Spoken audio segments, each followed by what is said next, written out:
Chapter 734. Sword Demon really didn't know much about the guild and didn't know these details. But this time, the question was too detailed and July didn't pay attention.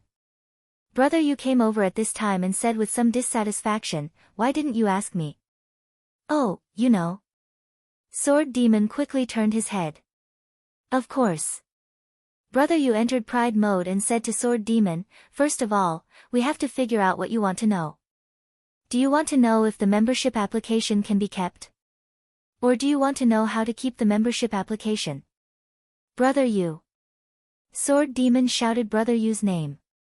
"Okay, then let's use the example you just gave to explain. You just said that the beginner guild has 50 people. If it's under these conditions, then the answer is very clear. There won't be any application to keep because the guild is full. When a player applies, the system will automatically help you reject it." Brother Yu said. Sword Demon took a deep breath. "Then under what circumstances can it be kept?" "Of course, when the guild isn't full. If someone applies to join the guild, you don't care about it. You don't accept it and you don't reject it. Of course, it will always be there. This kind of situation is very common. Isn't it often like this in online games?" Brother Yu said. "Is there a limit?" Sword Demon asked. "No, but the system will regularly clean it, probably during the weekly routine maintenance." Brother Yu said. "That's it." Sword Demon waved his fist. "What's wrong?" everyone hurriedly asked. "All of their members have already submitted their membership application, but they won't be processed for now. After the guild reaches level 2, they can accept all of them at any time. They don't need to waste too much time in the guild building. They just need to complete the quest and come back to submit it." Sword Demon said. "But if we guard here, they still can't go in." "Teleport scroll." Sword Demon said. "Guard the building." Brother Yu had already turned around and shouted. Everyone rushed into the building. However, there wasn't just one quest issuer in the guild building. The most important NPCs in the guild building numbered 12, and they were distributed in the hall of the guild building. Each team will guard 2 quest NPCs. Once the target teleports out, kill them immediately. Sword Demon hurriedly arranged, but the situation was not optimistic. Since the other party had reserved a slot to ensure that there was no upper limit to the number of players, there were still 49 players with quests.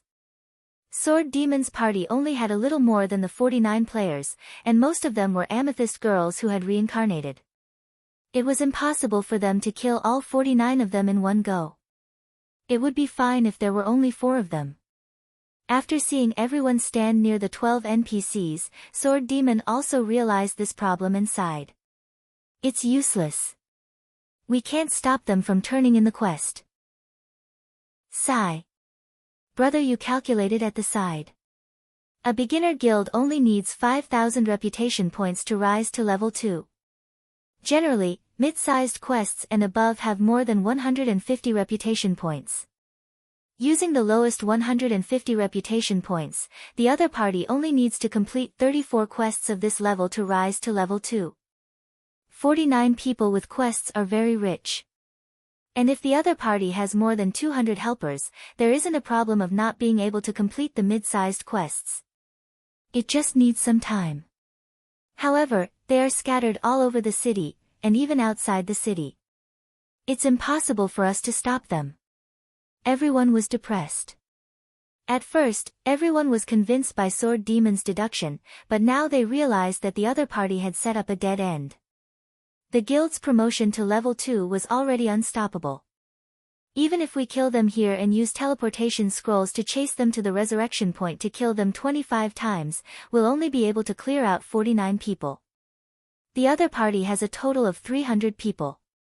If we all submit our applications, we can immediately fill up the quota of 200 people.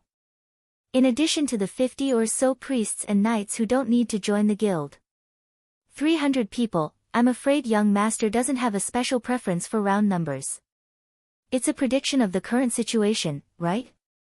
Brother Yu was never stingy with thinking deeply about young master.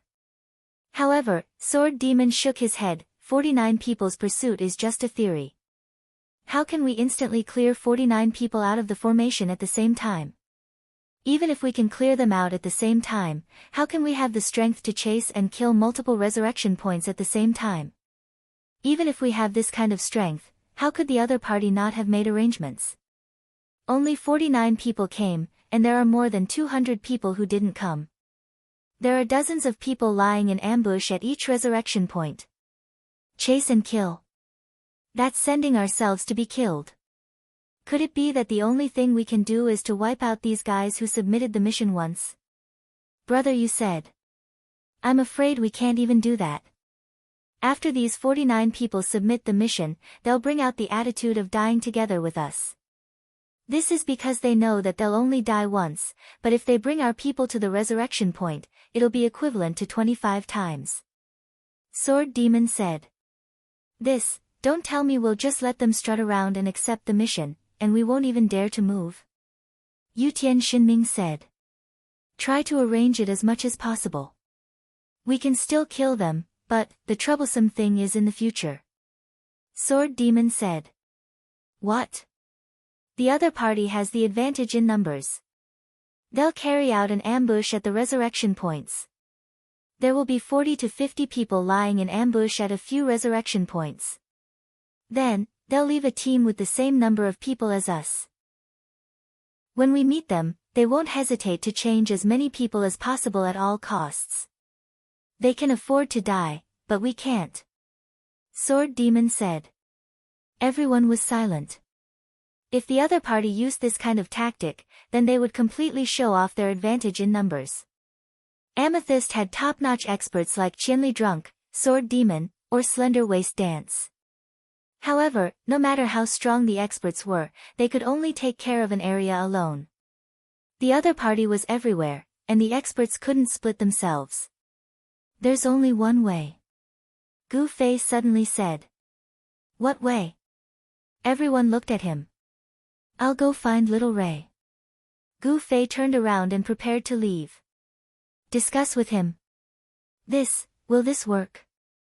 Brother Yu was confused. Discuss. Gu Fei turned around and glanced at Brother Yu. Cut him 25 times. If the guild master withdraws from the city war, how are we going to let the members join? Everyone was dumbfounded.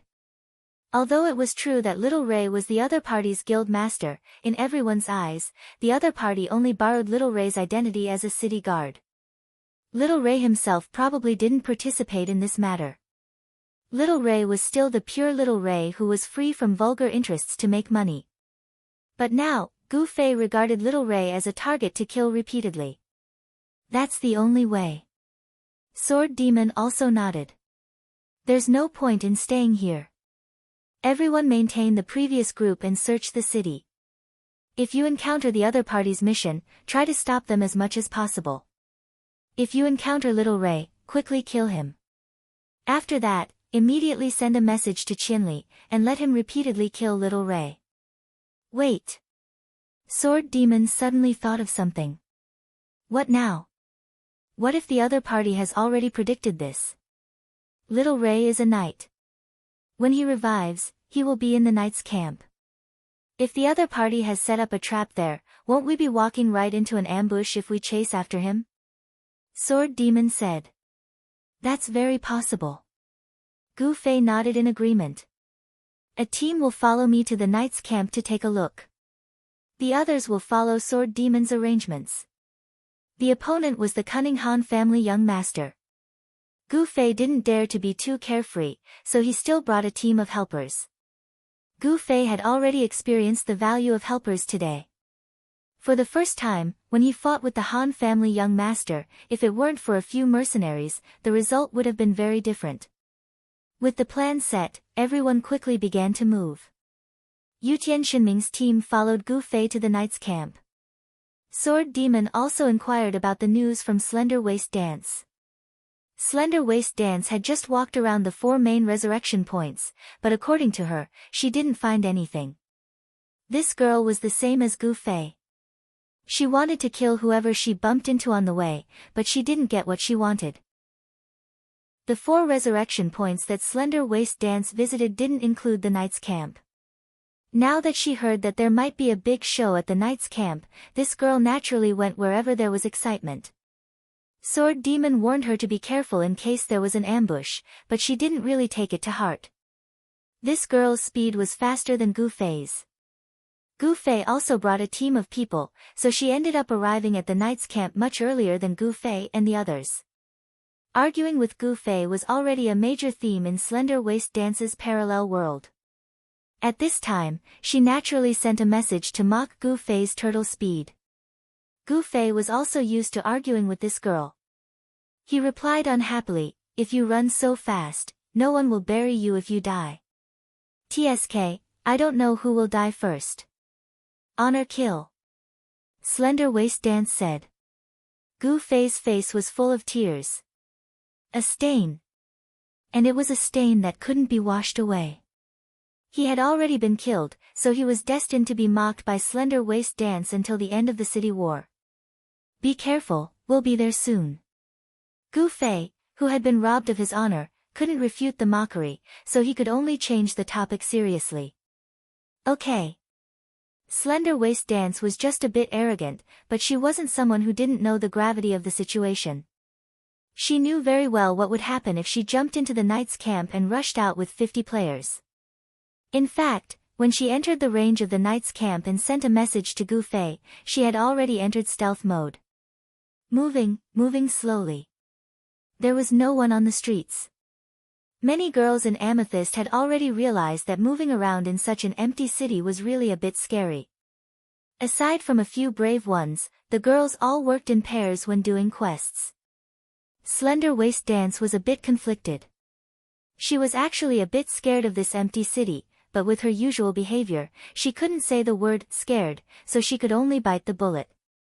When Gu Fei sent her to the 4 resurrection points to set up the coordinates for the teleportation scrolls, she was gritting her teeth in anger, but she couldn't show it.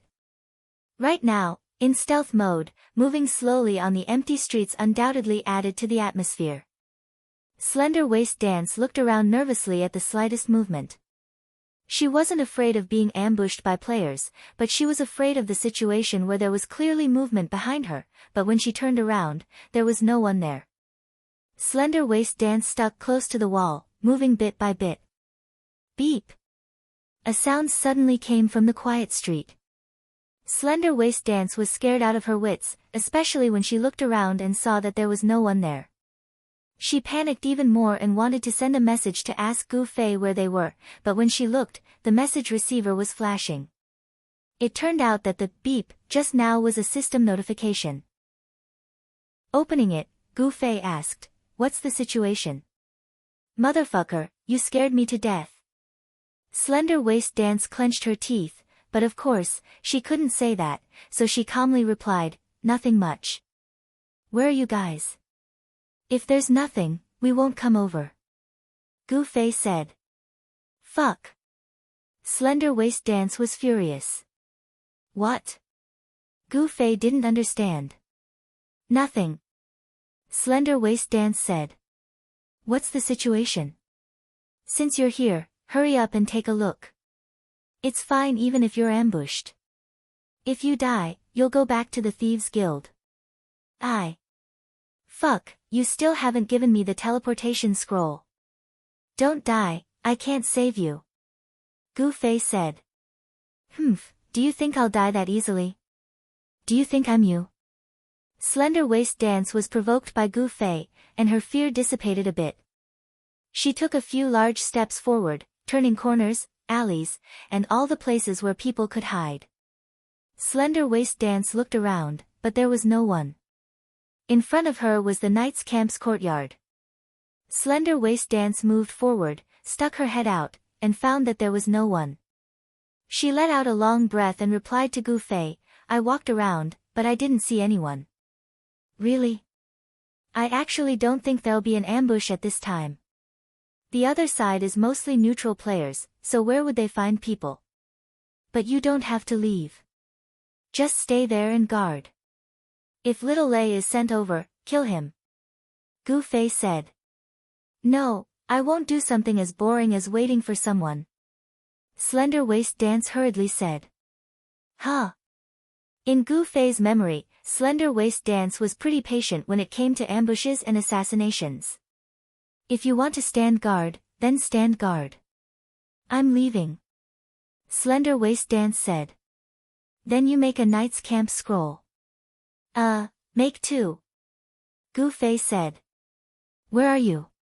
Slender Waist Dance did as she was told while asking Gu Fei's location. Gu Fei replied to her coordinates while dispersing the people around him. Slender Waist Dance has checked the Knight's camp. There's no ambush. Everyone go do what you need to do. Yutian Shinming nodded and led people to search elsewhere. After walking a few meters, Gu Fei saw someone in their team yelling, Captain, why are you going that way? Shouldn't we go that way? Gu Fei waited for Slender Waist Dance. Not long after, Slender Waist Dance arrived and took over her large pile of scrolls. Slender Waist Dance didn't fight with Gu Fei.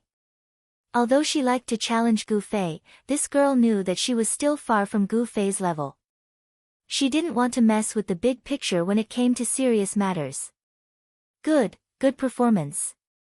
I'll talk to Sword Demon later and promote you. Gu Fei praised Slender Waist Dance. Slender Waist Dance rolled her eyes and asked, where is Little Ray going to find it? I'll go take a look at his tavern first. Gu Fei said. He wouldn't be so stupid as to stay in such an obvious place, right?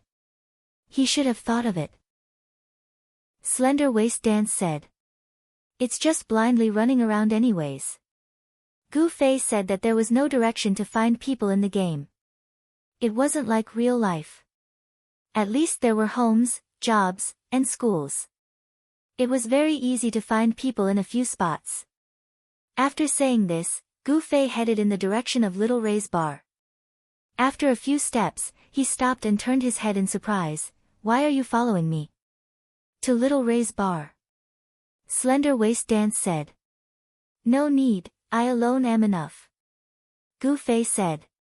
Fuck, I see that you're 8 times away from being eliminated. After all, our team still needs you and needs to protect you. Slender Waist Dance said. Is that so? Gu Fei felt that there was more to it than meets the eye. What else could it be? Slender Waist Dance said. Gu Fei thought about it. He really couldn't think of a girl like Slender Waist Dance who would be afraid of walking alone in this empty city like the other girls. In the end, he could only shake his head. Then it's a deal. You're the one protecting me. If you die, I won't save you.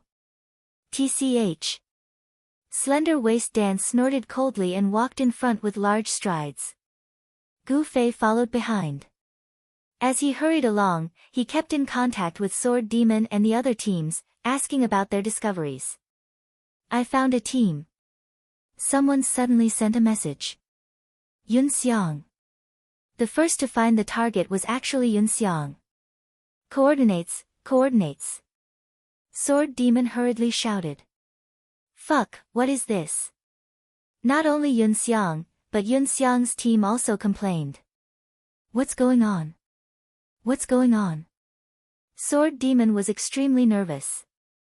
As soon as they see us, they turn around and run. Yun Xiang said. How many? Sword Demon asked. Around 30 people. Yun Xiang said. Originally, their team had been quite nervous. But as soon as the opposing team saw them, it was as if they were in a race. All of them turned around and started running. You can't tell who's a guild player, right? Sword Demon asked. I can't tell at all. Yun Xiang said. How troublesome. Sword Demon sighed. At this moment, Yun Xiang was commanding her team to chase after them. This kind of opponent that didn't fight back was extremely rare. Wasting it was a crime. The 10 or so people chased after them and bombarded them indiscriminately. At this moment, it was impossible to see the cohesiveness of guild between rosy clouds. The group of people all ran their own ways. When they turned a corner, they even split up. They didn't have any spirit of helping each other. Yun Xiang's team chased after them and killed a few characters. Even though she knew that the other side might be neutral players, she was still able to vent the anger in her heart. She excitedly boasted to the other teams.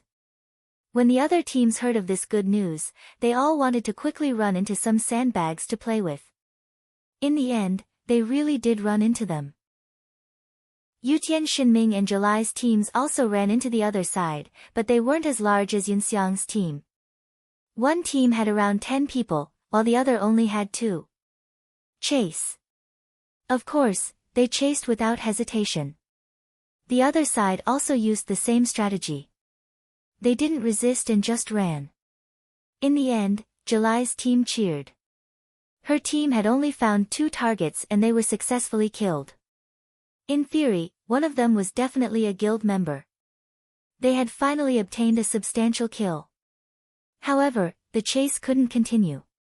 The other side didn't wear guild badges. Who knew which one of them was a guild member? We can't waste any more time like this. Sword Demon realized the severity of the problem.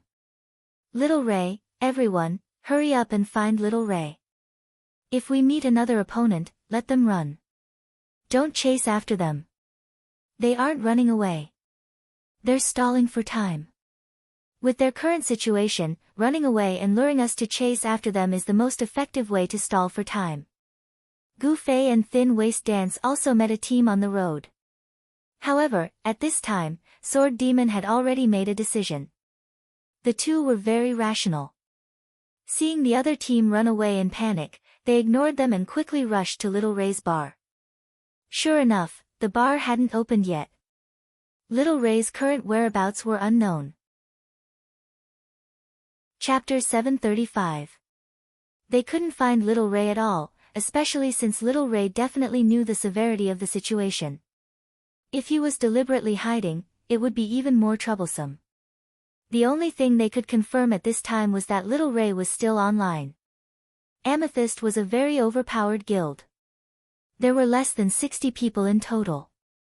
If they wanted to conduct a carpet search in Cloud City, it was far from enough. Although the players from Rosy Cloud ran as soon as they saw them, and they killed some of their opponents, this was only when the opponents did not resist at all. Perhaps there were members from Little Ray's bar among those who were killed, but such a small achievement was not worth celebrating at all. As time passed, the situation would only become more and more serious. Once the opponent's level 2 guild finished leveling up, the balance of the battle would immediately tilt. They would no longer run away, no longer would they not resist.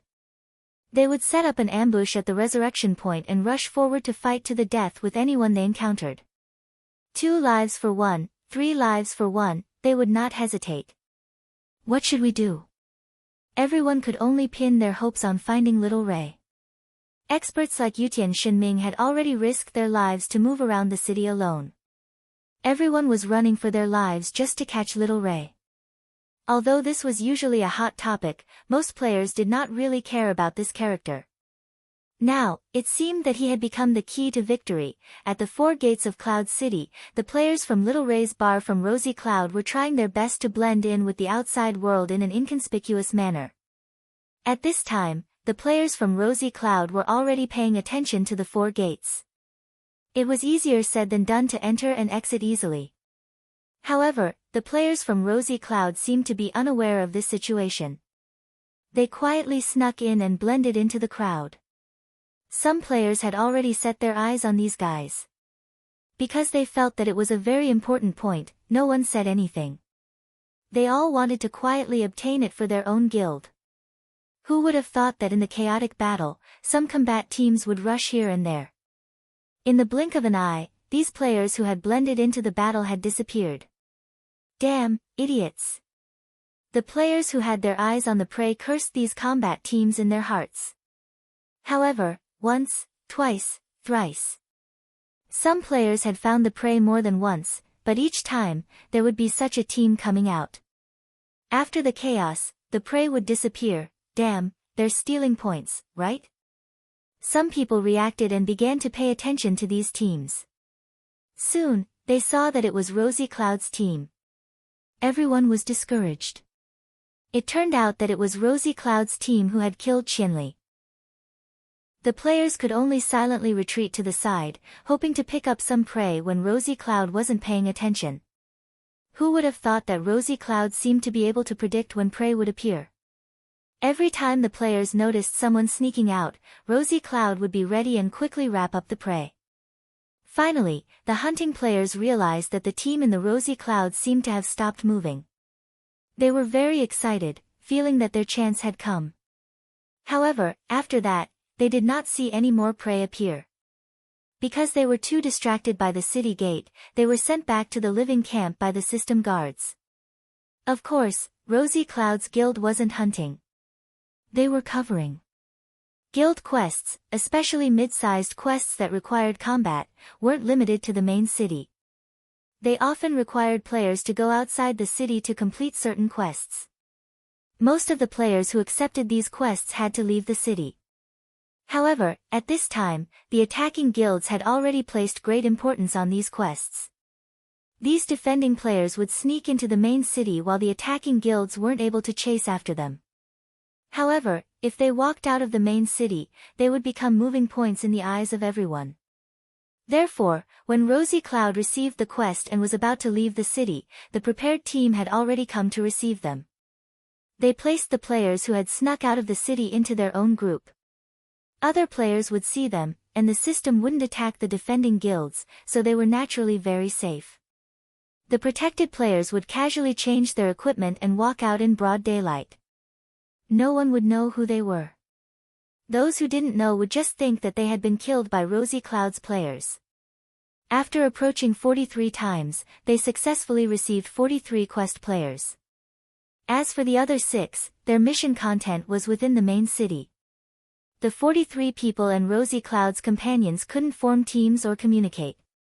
However, they could still walk side by side and communicate with each other. This was something the system could never stop. Everyone, stop wasting time. Split up and do the quest. Gu Xiaoshang ordered. These people who had been in the city for a long time were like family when they saw the big guys from the guild. Everyone talked about the situation inside and outside the city. Guild leader, Unsworn Sword is here. Someone sent a message to Gu Xiaoshang. Huh? He's not the only one, right? Gu Xiaoshang had expected these people to come. Their actions could be hidden from the small and medium guilds, but they couldn't hide from the big guilds. Just the fact that 300 people had left the guild was suspicious enough. The big guilds wouldn't ignore what Rosy Cloud was doing. It was impossible that there weren't players from these big guilds among the players who entered and left the main city. Combined with the fact that 300 people had left the guild, Rosy Cloud's actions would definitely arouse their suspicion. It's just him, guild leader, a guild player said to Gu Xiaoshang. Oh. Is that so? You guys go do what you need to do. I'll go meet him. Gu Xiaoshang asked for Unsworn Sword's location and went to meet him. Xiaoshang. Unsworn Sword was still as enthusiastic as ever. You're alone? Gu Xiaoshang asked. Who else could it be? Unsworn Sword laughed. Against the current, Uncheng Mutsu, and Black Index. I thought you guys would come together. Gu Xiaoshang said. Unsworn Sword smiled awkwardly, looking like he couldn't bring himself to say it. If you have something to say, then say it. Gu Xiaoshang said. We want to know something. There's a new guild in the main city, Little Ray's Bar. Is it related to you guys? Unsworn Sword finally asked. Actually, just as Gu Xiaoshang expected, Against the Current and the others wanted to come together, but they all looked like they were going to interrogate him. Unsworn Sword was afraid that Gu Xiaoshang wouldn't be able to handle it, so he went against the majority's opinion and insisted on coming alone to investigate. In Cloud City, who didn't know Unsworn Sword's feelings for Gu Xiaoshang? Against the Current and the others weren't as insistent as Unsworn Sword, so they could only agree in the end. However, they weren't easy to deal with. Although they agreed verbally, they secretly sent assassins to spy on them whenever they had the chance. A godsend opportunity. Gu Xiaoshang and Unsworn Sword didn't meet up in the crowd. After the majority of Between the Clouds left, Gu Xiaoshang actually met up with Unsworn Sword alone. This gave the assassins a chance to eavesdrop on them. Although the three guild leaders weren't present at the scene, they were all listening to the live broadcast of their frontline reporters. Originally, they were worried that Unsworn Sword wouldn't do anything serious, but now that they heard him ask the question that everyone was concerned about, they felt that he wasn't completely out of his mind. He's one of us. Gu Xiaoshang said. Little Ray is also a faction player. How do you guys know? Unsworn Sword asked. We saw him. The player who often goes in and out to pick up rocks is Little Ray. Gu Xiaoshang said. How do we recognize him? Unsworn Sword was surprised. How many people saw that trash, but they were too far away to recognize him. If they were close enough, they definitely wouldn't be able to wait to kill him. They wouldn't let him pick up trash so leisurely. Haha, of course we can recognize him with binoculars. Gu Xiaoshang said. Then what are you guys trying to do? Unsworn Sword asked. The few guild leaders speculated in private. At first, they all thought that Gu Xiaoshang was going to betray them, and wanted to shift the entire guild to the defensive side. However, the news that 1,000 Miles Drunk had been killed by their honor kill soon spread, leaving everyone scratching their heads in confusion. It's nothing. We just want to take the initiative. There are a lot of NPC soldiers in the city. If they want to attack the defending players, unless they are also defending the city, the soldiers will help them. Gu Xiaoshang said. This line of thought was easy to understand, but Unsworn Sword and the other three guild leaders didn't understand. At this time, it was Unsworn Sword who brought it up.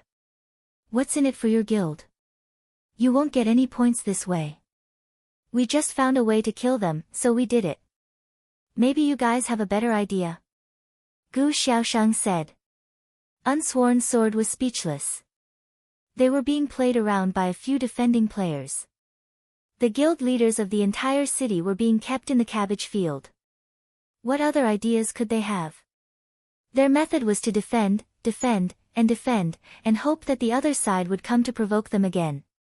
Then, they would fight back head-on. However, they had already defended to this extent. Would the other side still come? The other side did come, but as soon as they saw the situation, they immediately left. After that, they lived with the cabbage and the guild leaders in loneliness. If there's nothing else, I'm going to do something. Gu Xiaoshang nodded at Unsworn Sword and left. Unsworn Sword was stunned for a moment before returning to their guild leader's pen. The three guild leaders had actually listened to the broadcast, but they still had to pretend. At this time, they all looked at Unsworn Sword expectantly. How is it? What's going on? Unsworn Sword looked at the three of them in disdain. He knew that the three of them had sent someone in stealth to follow him. Unsworn Sword was also very cunning. He didn't have an anti-stealth skill, but he could always borrow one. There were thousands of people in the world, so how could they not know an anti-stealth skill? Unsworn Sword deliberately borrowed one. First, it was to prevent an ambush, and second, it was to confirm his opinion of these three people. Of course, it was confirmed. However, Unsworn Sword also had to pretend, so he recounted his conversation with Gu Xiaoshang from beginning to end. After listening, Countercurrent immediately sneered. We were talking about trust before, but when did she ever trust us? Unsworn Sword glanced at Countercurrent. I asked, and she told us the truth. The situation is basically the same as we guessed. Isn't that trust? Are you saying that before they do anything, they should first report what they're going to do to us?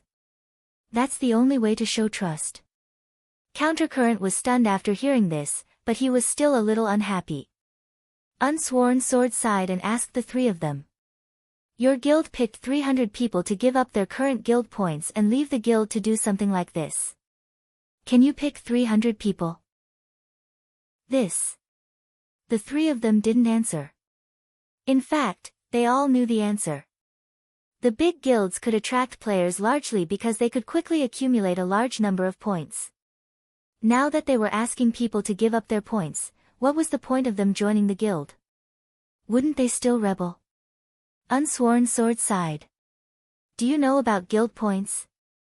Nonsense, how could we not know? The three guild leaders rolled their eyes. How could veteran players not know about the guild points system? The guild points system was actually a guild points system. Every person's guild points were equivalent to their contribution to the team, which determined the distribution of rewards in the team's activities. Guild points could be said to be the currency in the team. They were earned through participating in team activities, and then spent through the distribution of rewards. In previous online games, when establishing a team, they would definitely use the guild points system. However, because the parallel world was fully simulated, the old guild points system couldn't be inserted. Fortunately, the guilds in the parallel world already had a mature guild points system, and the players gradually obeyed the system's calculation. Those who wanted to create their own guild points system could only rely on manual methods in the parallel world, but there were also some teams that used it. For example, in Child Elite Group, the Sword Demon was in charge of recording guild points, which was a type of guild points. Hearing Unsworn Sword suddenly ask this, the three of them were surprised at first, then suddenly looked at each other and said in unison, "No way. Don't tell me Rosy Cloud Room still uses manual guild points." They knew this because they all had spies in Rosy Cloud Room. Rosy Clouds had been using manual DKP from the very beginning, which was something that everyone admired. Everyone knew that as long as the guild points system was reasonable and fair enough, manual guild points could be more user-friendly and comfortable than software. Especially when Rosy Cloud Room was already a level 4 guild at the time, it could be said that it was not small. Manual guild points was a tiring exercise in itself, and these guys were waiting to see when they would give up, but as time passed, they didn't put their minds to it. Now that Unsworn Sword suddenly mentioned it, the three of them remembered that Rosy Cloud Room used guild points.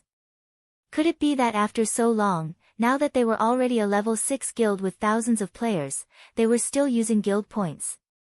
The three of them hurriedly contacted their own spies to verify this information. Rosy Cloud Room used manual guild points. In this way, for the players of Rosy Cloud Room, the system points on each person were only regarded as the guild's public assets.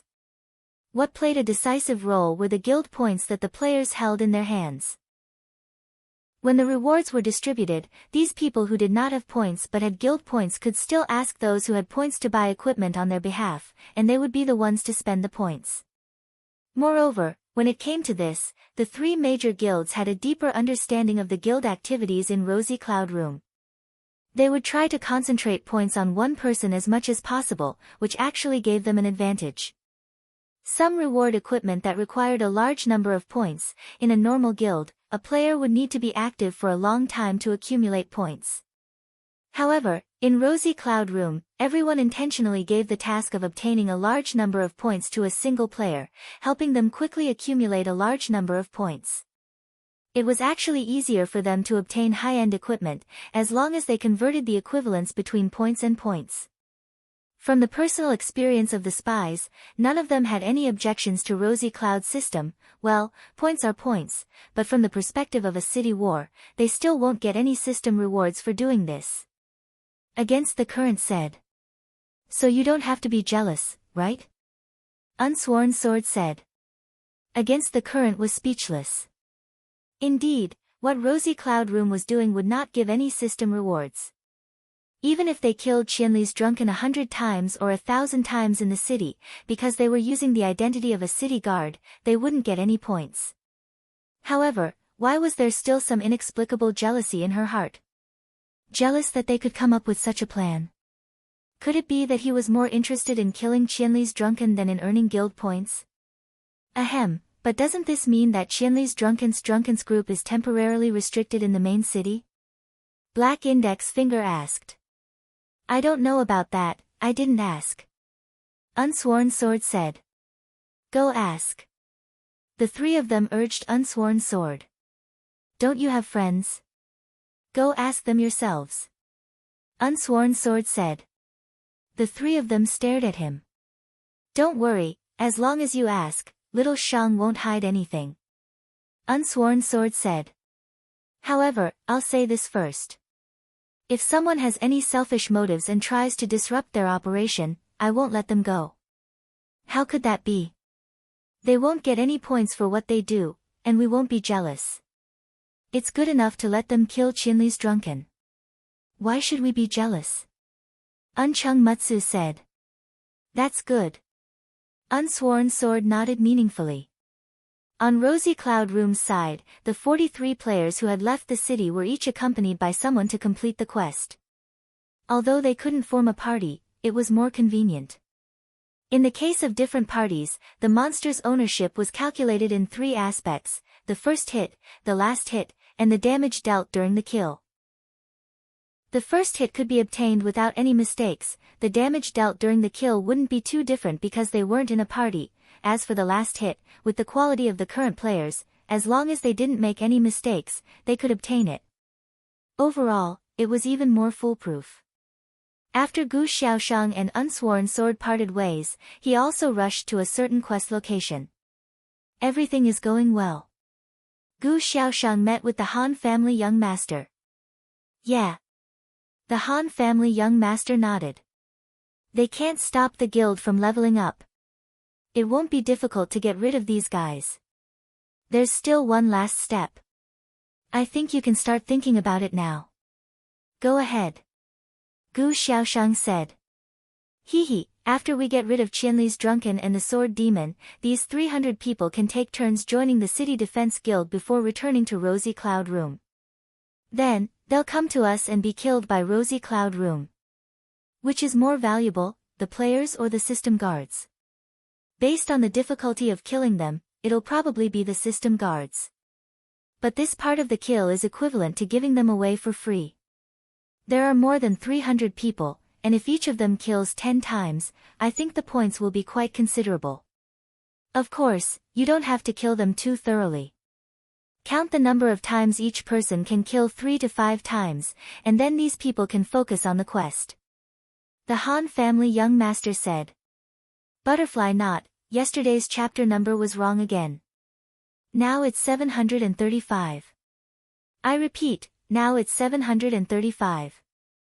Yesterday it was 734, 734. Chapter 736. What nonsense are you talking about? Gu Xiaoshang's expression was quite gloomy when she heard the Han family young master's last step. This person was really unscrupulous. He actually wanted to use his own guild's brothers as points to kill. He actually had the guts to say something like that. Gu Xiaoshang forcefully restrained herself. She didn't want to be someone who would burn the bridge after crossing it. After all, the Han family young master's tactical arrangements had already given them the initiative in the siege. The opportunity to eliminate strong players like Drunk Qianli and Sword Demon was right in front of them. So this is the reaction. The young master of the Han family looked at Gu Xiaoshang and smiled disapprovingly. This is just my suggestion. After all, the Rosy Clouds don't have any substantial rewards for what we've done in establishing this army. This is an easy opportunity to earn points. You can think about it yourself if you want it or not. There's no need to say any more. This matter ends here. Gu Xiaoshang said. The Han family young master spread his hands and didn't say anything else. He turned around and looked at the battlefield in front of him. The battle between the players and the system NPCs was still ongoing. This scene seemed to be constantly replaying. The players fell, charged up, fell again, and charged up again. As time passed, more and more players were approaching the death limit. The various guilds had also drawn up rules in advance. They stipulated that when the number of deaths reached a certain number, they could withdraw from the siege battle and start running around for quests. Many people were worried. If all the players died to the death limit and there was still no progress in the siege, what would the outcome of the siege be? Where was the key quest that would affect the outcome of the siege battle? What are you doing all this for? What benefits does it bring you? Gu Xiaoshang stood behind the Han family young master and suddenly asked. It's just a siege. The Han family young master didn't turn around. Oh. Is that so?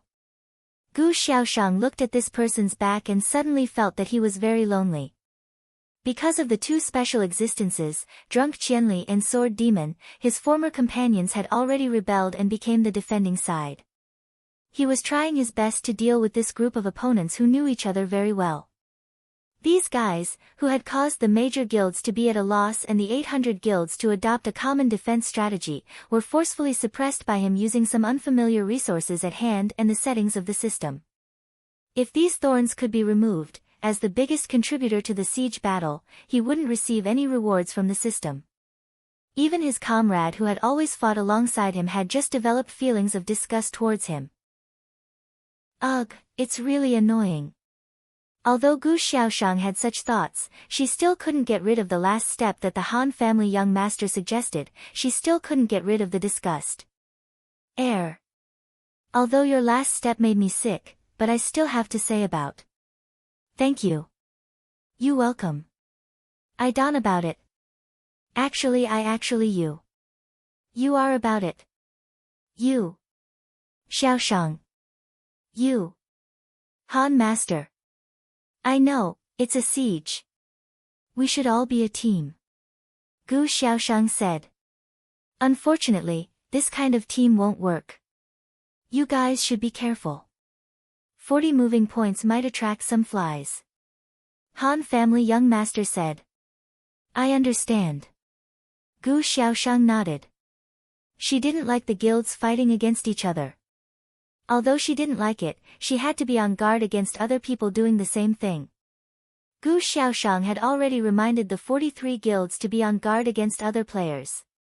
If they still made a move under these circumstances, it would be the same as openly breaking all pretense of cordiality. Gu Xiaoshang understood the 4 guild leaders of Cloud City. Even though they all had their own tricks up their sleeves, they all cared about their own reputation. They wouldn't do something like this. What they needed to be wary of were some shady guilds that didn't have a bottom line. Rosy Cloud Space wasn't afraid of these guilds. Han family young master quietly admired the scene of the siege battle.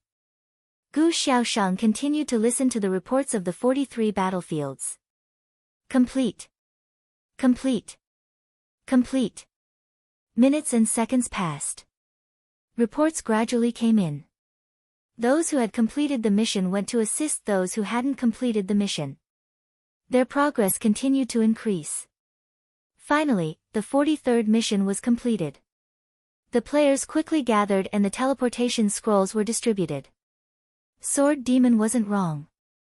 These people were preparing to directly teleport to the guild building after the mission was completed. 43 people. As long as 34 of them successfully submitted the mission, Little Ray's bar would quickly rise to level 2. The guild members would also immediately fill up to 200 people. Adding on the 50 support professions, it would be a force far stronger than Reborn Amethyst. We're going. Han family young master said to Gu Xiaoshang. He threw away the bottle in his hand and stood together with the other members, ready to receive the teleportation scroll. Good luck. Gu Xiaoshang waved his fist at everyone, including Han family young master. White light floated and several teleportation scrolls activated. 44 people disappeared in the white light and were teleported to the guild building in Cloud City. Fire. Inside the guild building, Han family young master and the others saw various attack skills led by the sorcerer's last brilliance as soon as the white light flashed. As expected. The young master of the Han family smiled faintly. The 43 people in the rosy clouds ignored them. They were all scattered around the 12 NPCs in the guild building. With such a spread out, it was impossible for them to be killed in one wave. The first thing they did after passing through the white light was to submit the mission to the NPCs. There were players who fell in the midst of the attacks, but there were even more clear reports of quest completion in the guild channel. Han family young master turned his head slightly and saw Gu Fei holding the night streamer in his hand. He was still as arrogant as ever. This is the final glory. Han family young master smiled at Gu Fei. Not necessarily, right? Gu Fei also smiled. Han family young master shrugged and did not argue with Gu Fei. Just a moment ago, Little Ray's bar had been upgraded to level 2 after completing enough missions. As per their agreement, Xiaolei immediately opened up the guild management panel and accepted all the members that he had prepared beforehand into the guild. Han family young master was one of them. With the channel, it was more convenient for him to command. When he received the notification that Little Ray's bar had been added, he knew that they had succeeded. Go! After being ambushed by Gu Fei's group, the Han family young master's side suffered heavy casualties. However, now that their mission had been completed, they could give it their all. As long as they brought back a few corpses, they would be killed 25 times. Back off, all of you back off! Gu Fei shouted. The players that had launched the ambush with him retreated from the guild building.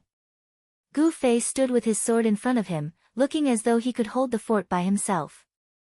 Han family young master looked to his left and right. The remaining players were no match for Gu Fei.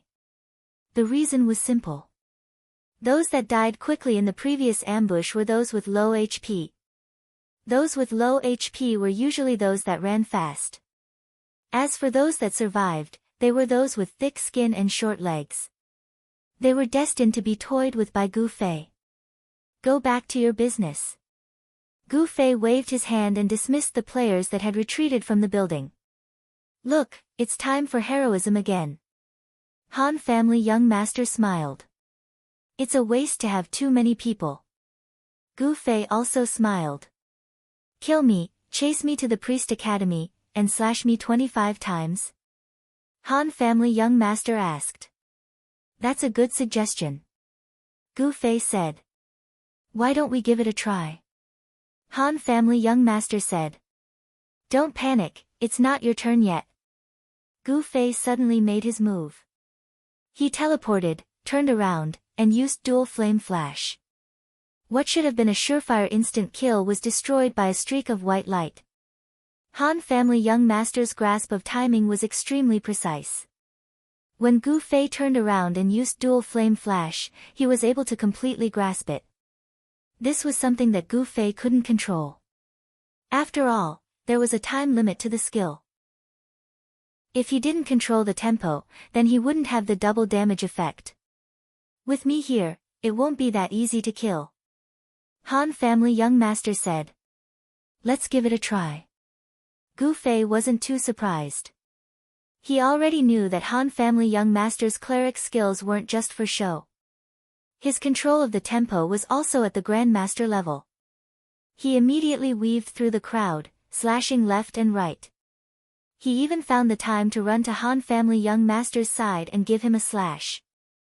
Han family young master naturally didn't have the skills to dodge Gu Fei's attacks.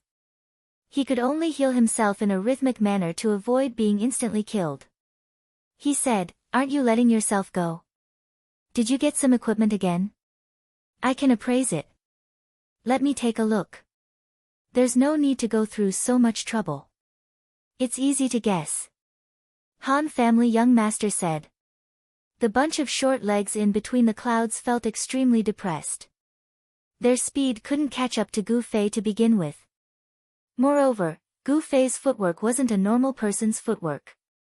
It was a footwork technique that had been researched for many years. His figure was like a ghost, and normal people couldn't predict his movements at all.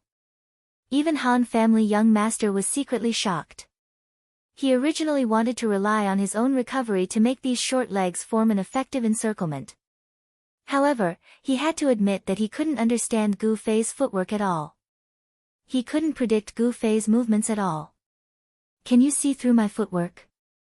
Gu Fei obviously saw through their intentions. At a certain spot, he jumped on the spot and looked at Han family young master provocatively. I can't see through it. Han family young master admitted. This was a field that was completely beyond his knowledge. How much mana do you have left? Gu Fei asked. Guess. Han family young master didn't answer. The people in the rosy clouds were even more depressed. They had been circled around by Gu Fei, and their legs were almost twisted into fried dough twists. However, these two guys were just fighting and chatting. It was very interesting. Did anyone sympathize with them? Gu Fei controlled his mana very well. Under the effect of mana cycle, he didn't consume any mana at all. On the other hand, Han family young master's mana was being consumed very quickly. The life that was cut by Gu Fei wasn't something that could be recovered with a simple recovery spell. In fact, if Gu Fei used double flame flash continuously on a single person, Han family young master really doubted that his recovery spell would be able to keep up with the speed of his damage output. However, Gu Fei didn't do that, because he knew that he couldn't stop moving. If he stayed in one spot for too long, Han family young master could immediately order his people to surround him. One, another, and another. Everyone present was cut by Gu Fei one after another. Just then, another burly man flashed in front of Gu Fei. Gu Fei smacked his head with a smile. "Get out of my way. I've seen through you." What a pity. Han family young master didn't show it on his face, but he was secretly shocked. He didn't know when Gu Fei noticed it. Reflected damage. "I've suffered once, so I'll be on guard." Gu Fei smiled. His double flame flash wasn't blind. Ever since he was killed by Shi Xiaotian's reflected damage during the mercenary competition, Gu Fei had been on guard against this kind of killer move. "Should I use appraisal art on my enemies like Shi Xiaotian said?" Gu Fei didn't have the patience to improve his appraisal skill. He had his own methods. When facing such a suspicious opponent with high HP, Gu Fei wouldn't use his full strength. A few probing attacks would basically be enough to see if the opponent had reflected damage. There were quite a few warriors among the players who hadn't died yet. Furthermore, there was a sinister character like Han family young master in their ranks. Even if Gu Fei didn't usually take this matter seriously, he would still be on guard at this moment. He had probed the attacks of the warriors before, and he had long since noticed that this heavy armored warrior had a set of reflective equipment that specialized in dealing with his own high damage. "Are there any other programs?" Gu Fei asked Han family young master. Han family young master didn't answer. Judging from the current situation, Gu Fei and the others didn't have the upper hand. However, this was only a local battle after all. They had already obtained an absolute advantage in the overall battle. Therefore, Han family young master didn't pay much attention to it. Seeing that they couldn't do anything to Gu Fei, he casually dealt with them while he started to understand the situation in other areas. It seemed like a good situation to be able to stall the assassin Gu Fei here. However, it seemed like there wasn't a need to leave so many people for this kind of stalling. Han family young master thought for a moment and temporarily stopped replying. He told everyone in the guild channel to quickly gather at the resurrection point after they died and start hunting. He would stall Qianli here and it would be enough for him to get drunk. Dual flame flash swept out, and a player disappeared in a flash of white light. Gu Fei turned around to look at the young master of the Han family, and saw that he was chewing on a fruit just like Gu Fei. "Oh, you finally ran out of mana." Gu Fei didn't hold back and instantly killed another person. This was already in Han family young master's plan. He was an intelligence priest and had more mana than a normal priest. In fact, he hadn't used up all his mana yet. He just ate some fruit to fill up his mana. After killing two people, Gu Fei immediately turned around and attacked Han family young master. Han family young master waved his hand and signaled for the others to retreat. These people didn't hesitate and immediately ran out of the guild building. They could see that they didn't have any hope of killing Qianli by themselves. This person was too overpowered. However, as soon as they left the building, flames, arrows, all sorts of attack skills were unleashed. A wave of cruel sneak attacks left them at a loss as to what to do. Gu Fei wiped the sweat off his forehead and sighed, "Why did you only think of running now?" Han family young master smiled disapprovingly. The other side didn't dare to fight inside the building, but ran out to ambush them. Naturally, it was because they weren't as strong as Gu Fei and didn't have the confidence to come out unscathed. They were worried about taking any losses in battle, so they let Gu Fei deal with them inside while they waited for an opportunity to sneak attack outside. But what was the use of this? They didn't expect to take away any corpses in the guild building. Their goal was only to hand in the quest. The ambushed short-legged players roared and prepared to fight back. However, the ambushers seemed to have seen through their weaknesses. None of the short-legged players stayed behind. Seeing that they were about to fight back, they immediately retreated. The Han family's young master laughed out loud. "Are you guys planning to use such a battle method?" The team they were facing was incomplete. They didn't have any agility-type players. However, a real guerrilla hunting team wouldn't have such a fatal flaw. How could Han family young master leave such a huge loophole for his opponents? Gu Fei shook his head. He wasn't in a hurry to attack Han family young master. He gestured for him to walk towards the door. "Look carefully." "Is that so? Is there something else?" Han family young master wasn't afraid of being ambushed. It was only a matter of time before he died. When he stood at the entrance of the building and looked outside, Han family young master's expression suddenly changed. He said in surprise, "Who are these people?" "You finally noticed?" Gu Fei smiled. Han family young master noticed.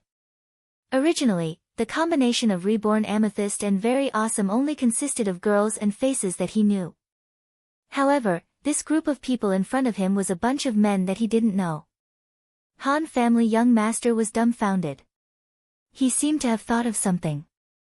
Gu Fei walked to his side and stood side by side with him. They didn't look like opponents at all.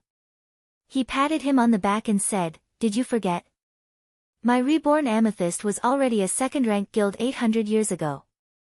Han family young master turned his head and looked at Gu Fei. A guild led by the parallel world's #1 assassin Qianli, and all of its members are girls.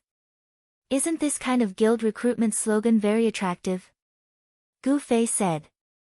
You guys, cough, actually this isn't the main point. The main point is that you can't compare to Sword Demon or even Brother Yu, Gu Fei said. Han family young master looked at Gu Fei. They really have a lot of friends. Gu Fei said. Even I have a little. Gu Fei nodded and waved. Hello, long time no see. Damn, I think I've been tricked. A person came out from the corner and threw a spell to kill a bunch of people. His expression was very painful. So you're just killing each other on the same side? Didn't you deduct all your points to negative? This is just temporary. After clearing out these traitors, there are a lot of points waiting for you outside the city. Maybe you can establish another guild. Gu Fei said. You want to lend me some people? Drifting asked. You've traveled all over the world for so many years and you can't even gather 20 people. Did you waste your time? Gu Fei said. Boss, I'm defending the city now. Who can I send a message to? Drifting said. Figure it out yourself. Gu Fei said. I've been tricked. I've been tricked. Drifting was sad and angry. Look, Gu Fei said to Han family young master, with these 3 guys, we can establish 3 more beginner guilds. Actually, Brother Yu isn't in the city right now. The leveling area outside the city is still recruiting people. Amethyst is actually not too far away from becoming a 3rd-rank guild. I heard that the upper limit of your guild is 200 people. That's a little low. Chapter 737. Brother Yu was like a multi-level marketer in the leveling zones above level 40 outside of Cloud City. The recruitment this time wasn't like before, where they had to recruit reliable members. Those who were strong enough could be recruited first. In fact, the most difficult part was to convince the reincarnated amethyst girls to temporarily stop pursuing the so-called pure female guild. Fortunately, the girls were reasonable, and this task wasn't as difficult as Gu Fei thought. After all, the girls didn't want to be killed 25 times and sent to the legendary secluded 17th server, so they agreed to this decision. Fireball shamelessly suggested playing the girls card, which was a bit unreliable, but before Gu Fei could object, someone else suggested not only the girls card, but also the Qianli drunk card, so that the effect would be the best. Seeing that their guild was being offered, the girls even offered their bodies, so they didn't object to Fireball's shameless suggestion. Gu Fei saw that the girls were so generous, so how could he be bothered? He could only remain silent and play the role of a signboard. After making up their minds, everyone wanted to contact some of their friends, but now that they were the defenders of the city, they couldn't send messages to players outside of the city. At the very least, they had to go outside the city gate. Therefore, everyone went to the city gate and tried to communicate with the outside world. The attacking players outside of the city had their eyes on this group of people, all of them rubbing their palms, waiting to take them down as soon as they left the city. However, these people only circled around the city gate, hiding behind the system guards and not coming forward. The attacking players didn't know what these people were up to, and could only curse them for being cowards who didn't dare to leave the city. They had already contacted all their friends. Some people expressed interest, while others expressed no interest. Those who were interested could go and search for more people who were interested. At this time, Gu Fei and the others didn't mind this kind of cycle anymore. After communicating with the people they contacted, they formed groups of 4 and went to the mailbox at the resurrection camp outside the city to collect the teleportation scroll sent by Gu Fei and the others. Then, they directly entered the city, applied to join the guild, joined, got to know each other, understood the situation, and split into groups. Of course, everyone would have a lot of friends. However, those who could help out right now had to be neutral. Otherwise, it would be embarrassing for them to leave their guilds and help out. Moreover, if the other party's guild was currently besieging the city, it would be even more impossible to contact them. After a round of counting, everyone contributed. There were as many as 3 to 5 people, and as few as none. In any case, they did their best to summon. In the end, the ones who called the most people weren't Sword Demon or Brother Yu, but the girls who had reincarnated into Amethyst. It had to be said that girls had an innate advantage when it came to communicating with friends in the game. They didn't need skill, equipment, or gold. As long as people knew that they were girls, it would be extremely easy to make friends. However, the most eye-catching of the helpers was still Gu Fei. He directly summoned Drifting, an expert of the 5 roaches. Drifting and the others were also faction players.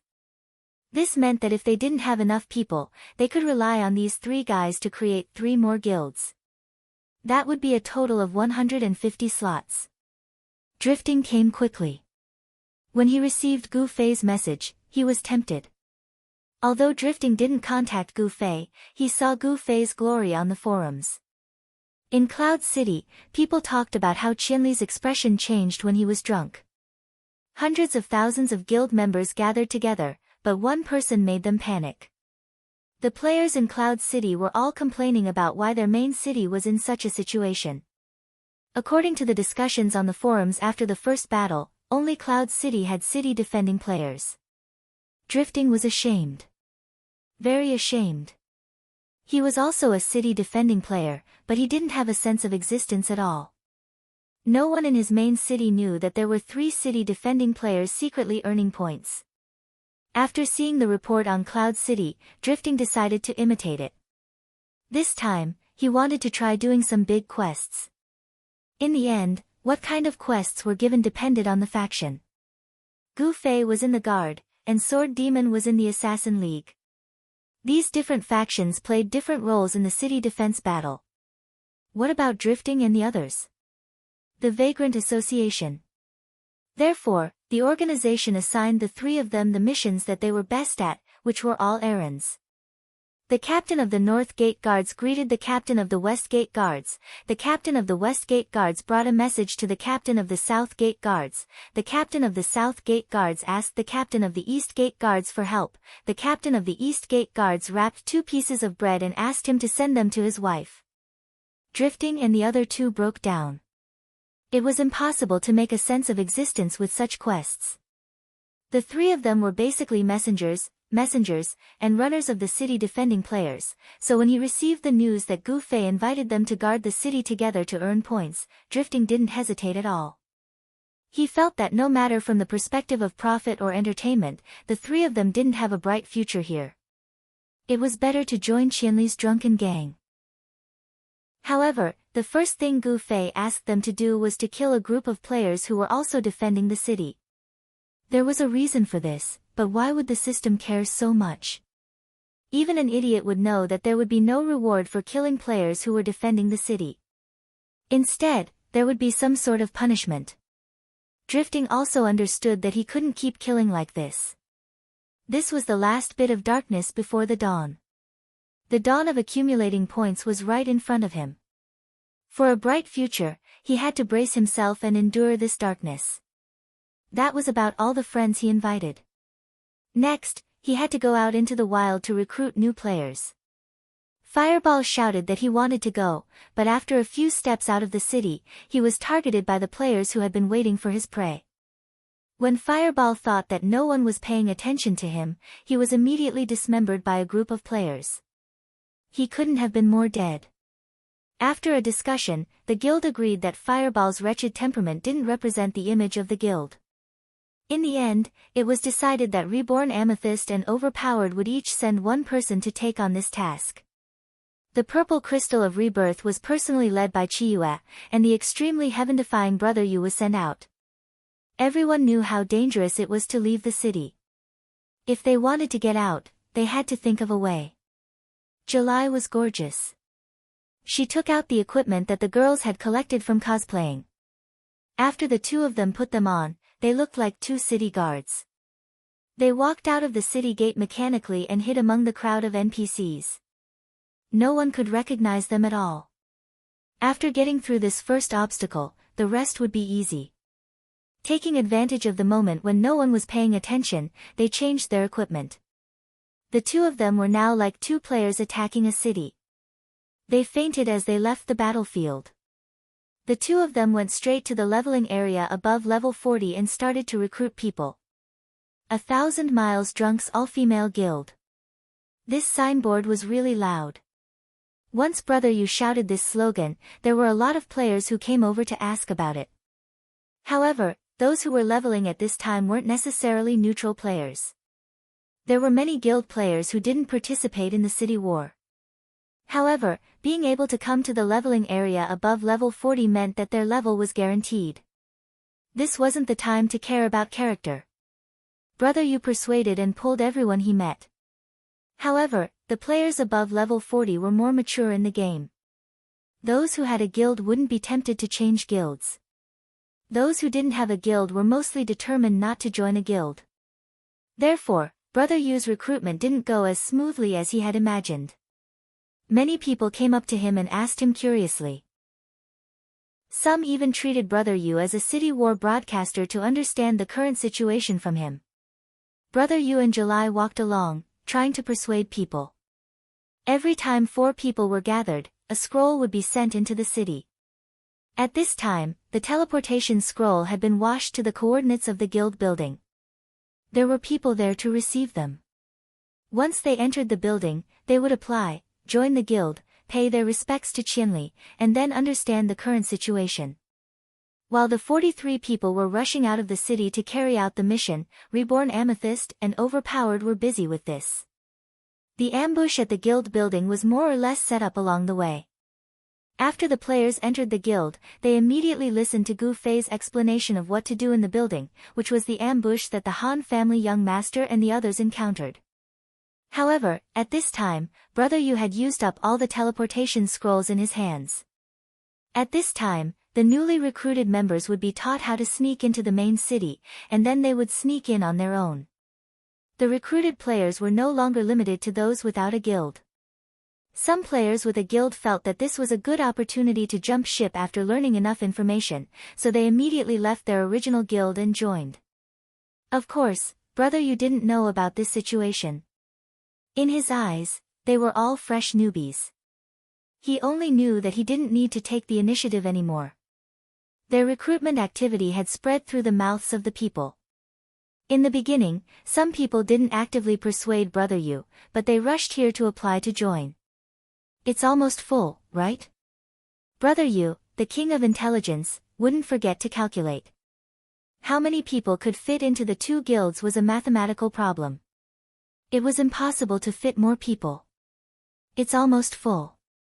July nodded. But it's not a problem to recruit more people. Reborn Amethyst is almost level 3. With the competition between guilds in the main city, it's the best time to level up a guild. Not only is Reborn Amethyst very overpowered, but it's also good to level up a few more times. Brother Yu was a little excited. Let's settle the matter in front of us first. July was down to earth. It's already been settled. Didn't everyone leave one by one? It doesn't matter if the two of us are missing from the battle team. I think we should continue recruiting people here. I'll ask Sword Demon and Qianli and see what they think. Brother Yu said. July nodded. Brother Yu quickly contacted Gu Fei and Sword Demon. Because the two of them were in charge of different guilds, they couldn't find a common channel. Brother Yu opened 2 private messages. In the end, Gu Fei's opinion was very simple. 2 words, whatever. On the other hand, Sword Demon's side was quite thorough. The crisis of burning eyebrows had already been resolved. Sword Demon and Brother Yu both saw that this was a great opportunity to level up a guild. For a newly established overpowered guild, a guild's level was undoubtedly a very valuable thing. What did he say? July asked Brother Yu. Your guild leader said whatever. Our guild leader wants to continue recruiting people, but don't be too hasty. Let's wait until those bastards in the city are cleared. Brother Yu said. Oh. July replied. The two of them couldn't help but head towards the main city. This leveling area was quite far from the main city. There were mountains and trees in the way, so they couldn't see anything. The two of them could only imagine the scene in the main city. At the guild building, Han family young master's accomplices had all been wiped out. Han family young master stood to the side and watched coldly. He didn't say a word. Surrender is your only way out. Gu Fei said solemnly. It won't be that easy. Han family young master smiled. Gu Fei's sword had already flown over. Fire, white light, damage dealt, recovery. This was the most boring and depressing PK in the game. However, Gu Fei's damage was more ferocious than Han family young master's recovery. If this continued, the one who would lose would be Han family young master. Do you need help? Drifting finished cleaning up and raised his staff. Yeah, let's speed things up. Gu Fei didn't really care about this matter. He just needed to kill them. Drifting immediately started casting spells. In terms of magic damage, Drifting was second only to Gu Fei. The two mages with the highest damage in the parallel world were attacking Han family young master together. This wasn't something that could be done with just skill. Han family young master's health dropped quickly. Not long after, a white light flashed and he was finally killed. As for who was responsible for this, Gu Fei and Drifting didn't care. Gu Fei took out a scroll and said to Drifting, I purposely left one for you. Do you want to go? Okay. Drifting nodded happily. He stepped forward and entered the range of the teleportation scroll. Gu Fei shook the scroll. A white light flashed and the two of them disappeared. Their destination was the Priest Academy in Cloud City. Gu Fei had purposely left behind this scroll. He was prepared to capture the leader first in order to capture all his followers. A white light flashed and the two of them appeared in the Priest Academy. The scene in front of them was very familiar. Fire in the sky, fire on the ground, and fire flying in front of them were the spells of the mages in the parallel world. Fuck, what are you doing now? Drifting knew that he had fallen into an ambush, but it was too late to dodge. He was hit from the sky, the ground, the front, and the back. Gu Fei wanted to explain, but he turned his head and found that Drifting had disappeared. Gu Fei sighed. In terms of health, you're not as good as me. Then, he saw Han family young master wave at him from outside the resurrection point. Gu Fei could only say one more sentence before the white light disappeared. After resurrection, he was, of course, in the mage camp. Gu Fei didn't hesitate at all. As soon as he appeared, he teleported. However, the place was very quiet. There were no spells, no ambushes, nothing, not even drifting. Gu Fei was shocked. He immediately sent a message to Drifting. "Where did you go?" Drifting cried. "I haven't registered yet. I died and went back to my hometown." "That's useless. Do you have scrolls?" Gu Fei asked. "I'll go to the auction house. You owe me an explanation for this." Drifting staggered out of the Mage Academy in his main city. He suddenly felt that his future was uncertain. Gu Fei was also confused. According to their plan, Gu Fei's pursuit of the Han family young master was part of their plan. They would first clear the ambushes in the Priest Academy. Logically, there shouldn't be anyone there. But the reality was that there were a lot of people there, and there was no one at the Mage Academy. Cleared the wrong team. Yutian's team. Gu Fei was confused. He was about to send a message, but the notification kept flashing. He opened it and saw that Sword Demon had sent a message. "The situation has changed. Don't chase." Gu Fei looked at the time. It was before he teleported. So Sword Demon had warned him. He blamed himself for getting carried away in battle and not checking the messages. This was a bad habit. Gu Fei replied helplessly, "What's wrong?" The enemy withdrew from the ambushes at the resurrection points and gathered near the Priest Academy. "We have the same number of people. We need to plan for a head-on confrontation," Sword Demon said. "What's the situation?" Gu Fei asked. "This head-on confrontation is not good for us. Both sides have the same number of people, but our battle power. I'll be direct. The reborn Amethyst girls are limited in strength. The others are all temporary. Their coordination is a problem. There's also a big flaw. We're in dire need of priests," Sword Demon said. "Why is it like this? Priests usually don't train alone. Brother Yu and the others are recruiting. They're all solo players. Priests usually have a team. Even if it's a random team, they'd be too embarrassed to leave. There are a few who have names, but they can't leave because their team is leveling. They haven't come yet," Sword Demon analyzed. "So troublesome. Then where are your people now?" Gu Fei asked. "I've sent a few speed professions to keep an eye on their movements. I don't think we can have a head-on confrontation with them," Sword Demon said. "Okay. Everyone stay away. I'll go," Gu Fei said. "What? You guys go and guard the resurrection point. I'll send people over," Gu Fei said. "Don't underestimate the enemy. They're different opponents," Sword Demon said. "I know. I'll hide far away. If I have the chance, I'll steal 1 or 2 people.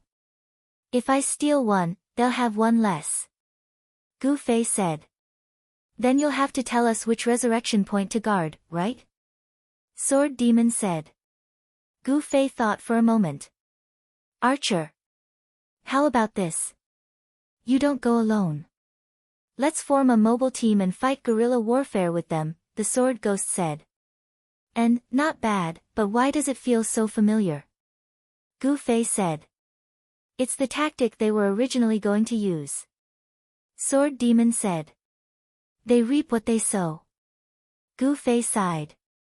The guerrilla team was quickly formed. Besides Gu Fei and Sword Demon, Slim Waist Dance and Yutian Shinming couldn't be missing. In addition, they brought Shi Xiaotian. Her strange skill called Double Chain Arrow might be of some use. "We'll use this tactic, but they can do the same. The team must pay attention to protect yourselves. Danan, I'll leave it to you," Sword Demon reminded the team that was about to go to the archer shooting range. "I'll definitely complete the mission." Jian Nan smiled. "Don't worry. They won't be able to form an elite guerrilla team like us." "Okay. Let's go." Sword Demon led the team of 5. They followed the scouts' directions and headed in the direction of the Han family young master and the others. Take it slow. Don't be too hasty. It's just the beginning. Sword Demon saw Gu Fei and Slim Waist Dance's excited expressions and couldn't help but remind them. Chapter 738. Don't worry. Gu Fei on the left and Slender Waist Dance on the right patted Sword Demon's shoulder together. Sword Demon looked at these two and then at the other two. He thought that this team didn't need a commander. Each of them had their own ideas. Yutian Shinming would listen to commands, but commanding this kid was too tiring. How much effort would it take to command clearly? Sword Demon didn't want to worry about this. Yutian Shinming was an expert who could take care of himself, so he was free to do as he pleased. The five listened to the news reported by the scouts and moved forward. The people in Rosy Clouds didn't leave the Priest Academy and were still stationed there. Too careful. Gu Fei sighed. That guy is really worried about my pursuit. Is he going to stay at the Priest Academy? Probably not. The Sword Ghost said, he must have seen through our last-minute recruitment. Priests are definitely a scarce class, so he's guarding the priest camp to the death and sending a squad to ambush our team. His main target is probably our priest. Tell everyone to protect our priest, Gu Fei said. Ha ha ha, noob, do you need to say that? Priests are always the main targets of protection. Slender Waist Dance laughed at Gu Fei's common sense in the game. That's good. Gu Fei didn't think much of it. We're almost there. Should we split up, or do we have a plan? Sword Demon still hoped that everyone could cooperate. Why don't we hide in a place close to them and then deliberately make some noise? This way, they will definitely come over to check, but not too many people will come over. We can take the opportunity to kill a few. Yutian Shinming excitedly thought of an idea. The four were silent and seemed to be thinking. Sword Demon turned his head and looked at the other three. Should we split up or make a plan? Damn, Yutian's method is a bit childish, but this idea of luring the enemy is still good, Shi Xiaotian said. Sister Tian, you're a good person. Yutian Shinming was moved to tears. She's a good person. Gu Fei scoffed. What do you mean? Sword Demon was very serious and didn't care about the attitude of these two people. We should first conduct a few probing attacks. At the very least, we should first figure out the strategies they will use when facing various attacks, Shi Xiaotian said. The Sword Demon nodded. You're right. Then let's do whatever we want and attack in a safe way. How about that? I've been waiting for you to say that. Gu Fei set off with his intention in mind. Wait for me. Slim Waist Dance followed closely behind. Yutian Shinming looked around. He was born and raised in Cloud City, so he could at least recognize the roads by looking at the buildings. Therefore, he quickly determined a good long-range attack position. Sister Tian, follow me. Yutian Shinming eagerly called out. Shi Xiaotian and he were of the same profession, so it was good for the two of them to attack from the same position. Therefore, he followed Yutian Shinming and walked into a dead end. Hide here? Shi Xiaotian asked. Yutian Shinming really wanted to dig a crack in the wall and crawl out. How could he make a mistake in front of a beauty? When did an alley appear in this godforsaken place? Yutian Shinming slapped his thigh. Damn, the city war changed the layout of the city. It must be to confuse the bandits. So that's the case. Then which way should we go? Shi Xiaotian asked. This way, this way. It was a dead end, so there was only one way out. At this time, Yutian Shinming could confidently lead the way in front. While the two of them were lost in the alley, Gu Fei and Slender Waist Dance had already openly rushed out of the street.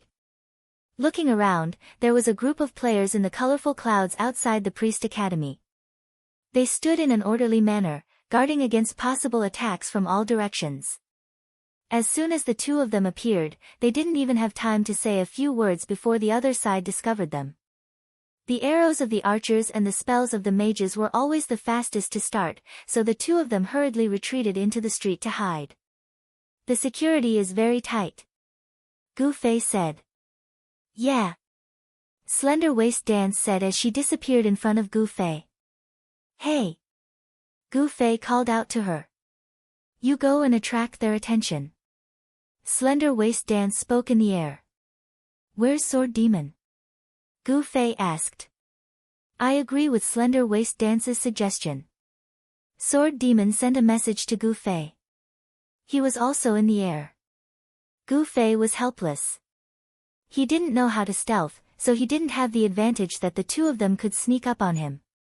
He could only be cannon fodder to attract fire. With a loud shout, he rushed out of the street. Spells and arrows greeted him unceremoniously. Gu Fei frantically dodged and prepared to rush forward. The Han family young master sat in the center of the team. With a single order, the team split up in the middle, forming a U-shaped crane wing formation. The team took the initiative to meet Gu Fei, wanting to wrap him up in the crane wing formation. Gu Fei saw that the situation wasn't looking too good for him. With the shameless command of the young master of the Han family, if he were to explode along with the enemy, it would be difficult for him to escape without teleporting a few dozen meters away. Left with no choice, he could only choose to retreat. The Han family young master naturally wouldn't be so stupid as to send a mobile team to chase after Gu Fei. As soon as he saw that Gu Fei was about to escape, he immediately retreated. When Gu Fei saw that the other side wasn't chasing, he immediately became excited and turned back to harass. The Han family young master also responded. The two sides went back and forth like this for a few rounds. The Han family young master shouted, Are you interested? Can't you do something meaningful? Who said I'm not interested?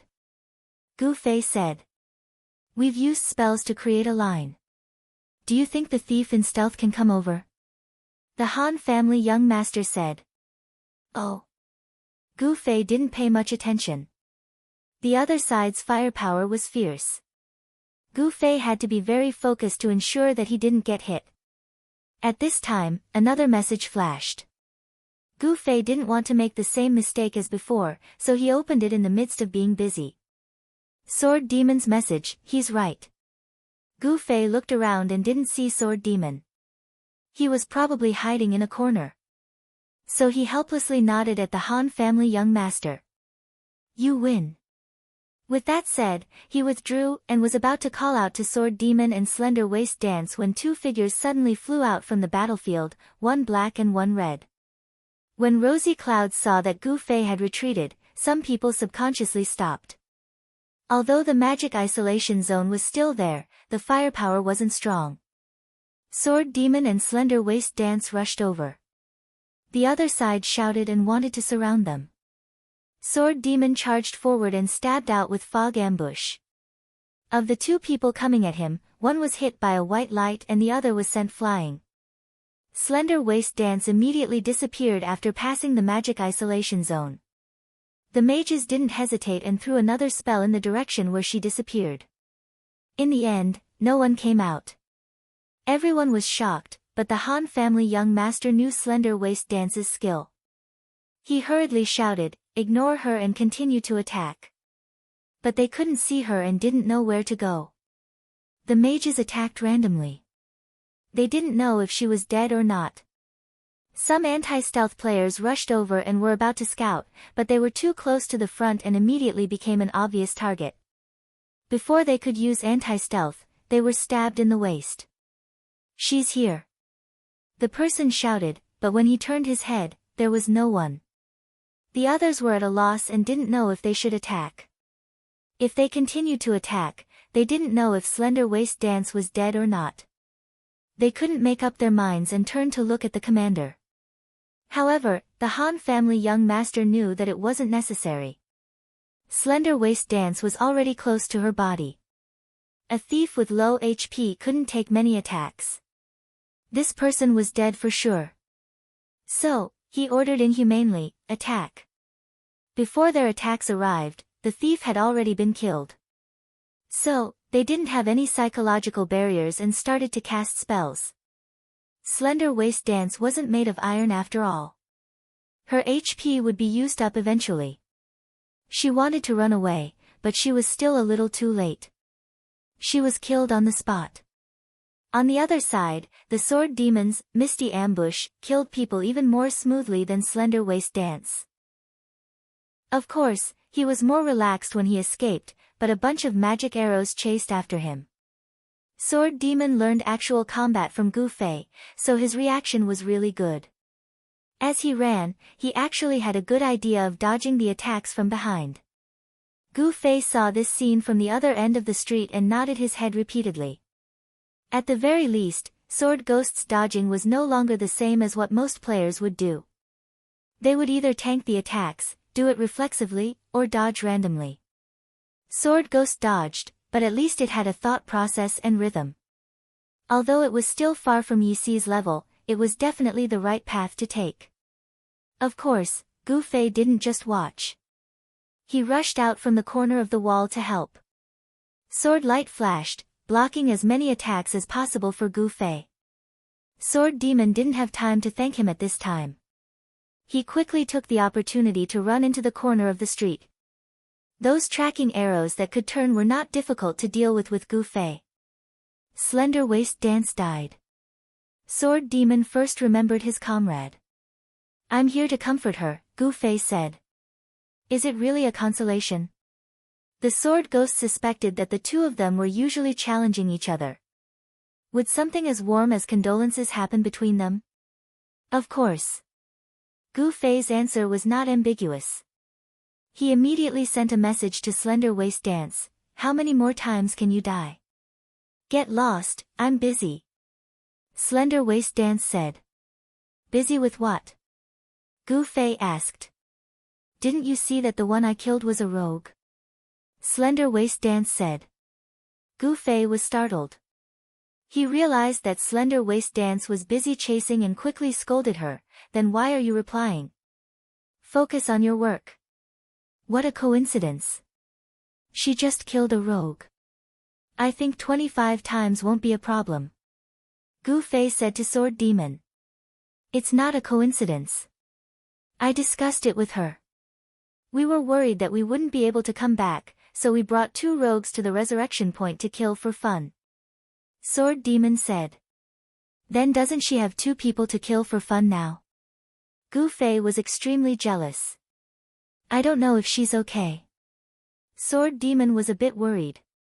"No problem," Gu Fei answered confidently. "How do you know?" "She was just chatting with me. I don't think she's in a pinch at all," Gu Fei said. As the two were chatting, a gust of wind suddenly cut through the air. Yu Tian made a move. The two poked their heads out. Gu Fei looked at the time. Why did he only make a move now? "Are you lost?" Sword Demon said. "Definitely." Gu Fei nodded.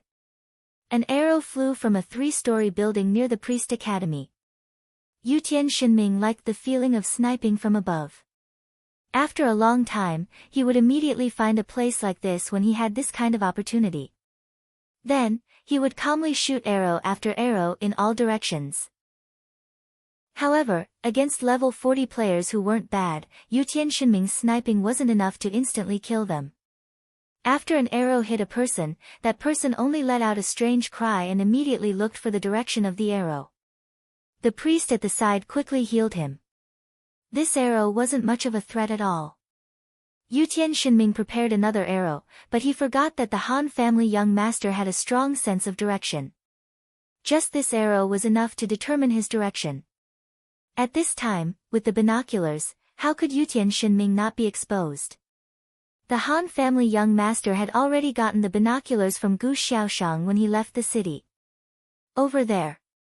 Han family young master reached out and pointed.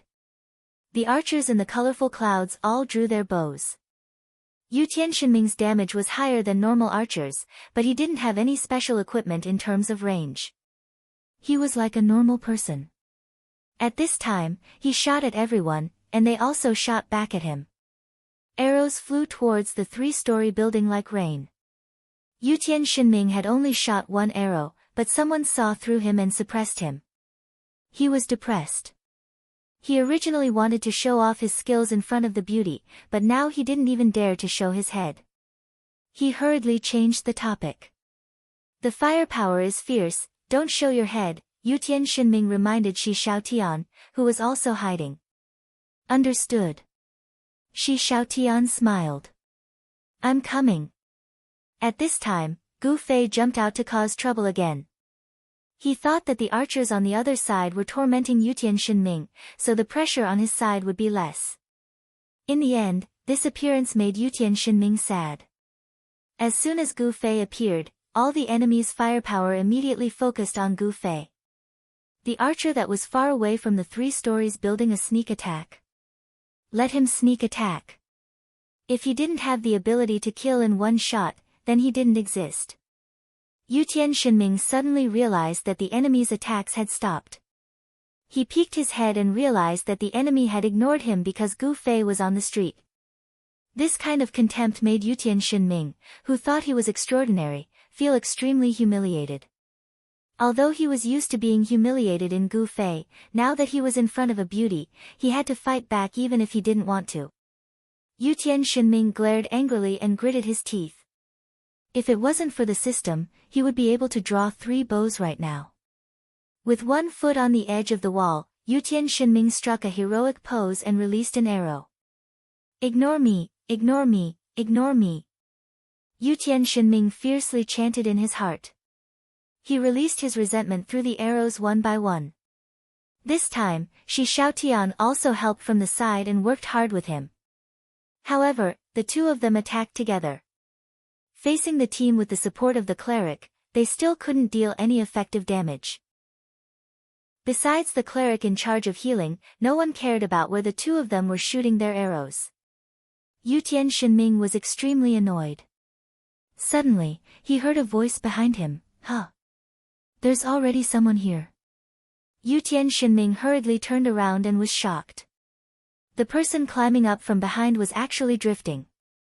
Fuck, what are you doing here? Go down, go down. Yutian Shinming stopped shooting and came over to push Drifting down. Drifting was 1 step ahead of him. Weren't you harassing their team here? Yeah, what does that have to do with you? I heard that you died and went back to your main city. Why did you come back so shamelessly? How can you be so shameless? Yutian Shinming said. Drifting didn't listen to Yutian Shinming at all because when he turned around, Shi Xiaotian's beauty stunned him. Hello, I'm Drifting. Drifting went up and greeted the beauty. Shi Xiaotian. Shi Xiaotian saw Drifting reach out his hand and shook it. Yutian Shinming was furious. Not only did he come to take his sniping spot, but he also dared to stick to the beauty next to him. Just as he was about to say something, Drifting's gaze moved away from Shi Xiaotian. He looked down at the street below and said with regret, This place is too far for me. Yeah, so hurry up and leave. Yutian Shinming said. I was just passing by, but this place is really good. It must have been hard for you to find this place, right? Drifting said. Bullshit, I liked this place the moment I saw it, Yutian Shinming said. I saw it and I found it, Drifting said. Get down. Yutian Shinming roared. Drifting smiled and waved goodbye to Shi Xiaotian. He walked to the front and was about to jump down when he suddenly turned around and saw Yutian Shinming aiming his bow at his back. Drifting smiled bitterly. What are you doing? Are you going to make a mistake? Are you going to care if I make a mistake? Yutian Shinming said. Look over there. Drifting suddenly pointed. Yutian Shinming looked back but didn't see anything. Then he heard a bang behind him as something heavy fell to the ground. When he looked back, Drifting was already gone. He had jumped down. Fuck, do you think you can run away like this? Yutian Shinming caught up with him and continued to look at Drifting's back on the roof. He suddenly realized something was wrong. He turned around and saw Shi Xiaotian looking at him. That wasn't a good idea. Under the beautiful girl's gaze, Yutian Shinming quickly recovered and gave up the chance to miss.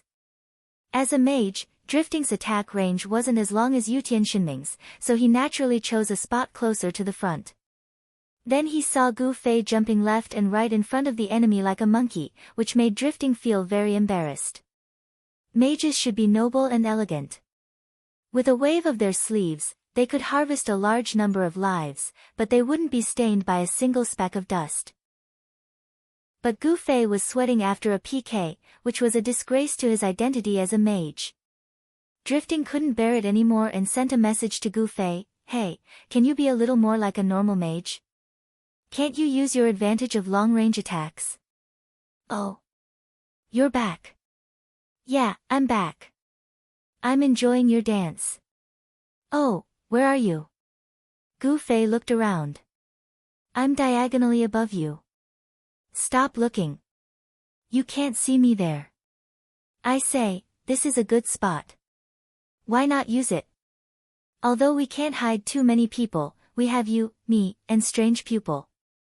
There are so many elite mages in the parallel world. Why not use it?" said Drifting.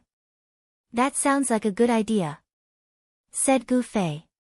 "Go get some mages and arrange a team in the Mage Academy. Prepare for an ambush," said Drifting. Chapter 739. Gu Fei quickly told Sword Demon about Drifting's idea. Sword Demon poked his head out and looked around. "Really? Is there such a place?" Sword Demon was a class that had to fight at close range. He didn't know much about long-range attacks. "I think it's a stalemate." "We can try anything," said Gu Fei. "Okay. Call more people," said Sword Demon. "How many people can we hide there?" asked Gu Fei. "If we squeeze, 6 people should be fine," said Drifting. "Only this much?" Gu Fei was quite surprised. He thought that there would be a few dozen people living here. The space on the roof was usually quite large. 6 people can stand in the best position. If there are more, we'll need to move forward and expose ourselves. Or we'll need to move backward and block our line of sight, explained Drifting. "Okay. Give me the coordinates." "I'll bring people over right away," said Gu Fei. "Remember to set up the ambush at the Mage Academy," said Drifting. "Why?" Gu Fei remembered that Drifting had mentioned the ambush at the Mage Academy. It didn't seem to be a reason. "Because the area we'll attack will be their mage team. A large number of mages will be sent to the Mage Academy." "Why don't we seize this opportunity?" said Drifting. "Oh, got it." Gu Fei sent the message to Drifting while he asked Sword Demon to set up the ambush at the Mage Academy. Meanwhile, he began to gather mages. Of course, those with high magic damage would be prioritized. Apart from him and Drifting, Strange Eye was one of the 5 roaches. Flaming Cloak used to be one of the top 10 mages. With his equipment and level back, he could be considered strong. Then there was Yun Xiang. Although she wasn't as outstanding as the previous characters, at least she wasn't weak like Fireball. Fireball also wanted to come, but Gu Fei gave him an active participation card and threw him into the list of substitutes. Gu Fei was very clear about the Fireball's capabilities. This was an important moment, and it was better to strive for perfection. There was still one more to go. The reborn Amethyst girls were not strong, so the last mage spot had to be selected from the newly joined players. After the mages reported their own magic damage, it was clear at a glance. However, the name of the player with the highest damage made everyone feel very unconfident. This mage's name was unexpectedly Trash. "It's him then. I'm quite curious. To have such an ID, there must be something special about it, right?" Gu Fei said in the team chat. "You're wrong to think that way. Judging a person by their ID is just as undesirable as judging a book by its cover. MMORPG IDs are usually fun, nice to hear, or easy to remember. Most of them don't have any meaning. For example, Yutian Shinming. Can you explain the meaning of this name?" Drifting said. "I swear, you're dead," roared Yutian Shinming. "Alright, let's welcome the Trash Mage into the team."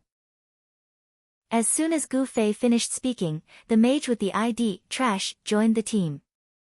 He was very polite, and the first thing he said when he entered the team was, "Hello," leaving a good first impression on everyone. Drifting then reported his coordinates and the route to come here, and everyone took a detour. Along the way, they naturally passed by Yutian Shinming's ambush spot. The guy was gritting his teeth and cursing at Drifting's back. "Is everyone here?" Gu Fei was nearby, so he didn't have to hurry too much. He continued to deal with Between Rosy Clouds' team to attract their attention. A team with the Han family young master's command was indeed different. If it was a normal team of 200 or 300 people, Gu Fei thought he could attack from afar and harass them. He could always steal a few people. However, with the Han family young master's command, the other team advanced and retreated in an orderly manner. More importantly, they were very patient. They weren't greedy, and their priority was to save their own lives. Obviously, they knew the key to this tug-of-war. "Yes, everyone is here," Drifting replied. The 5 mages were all in position.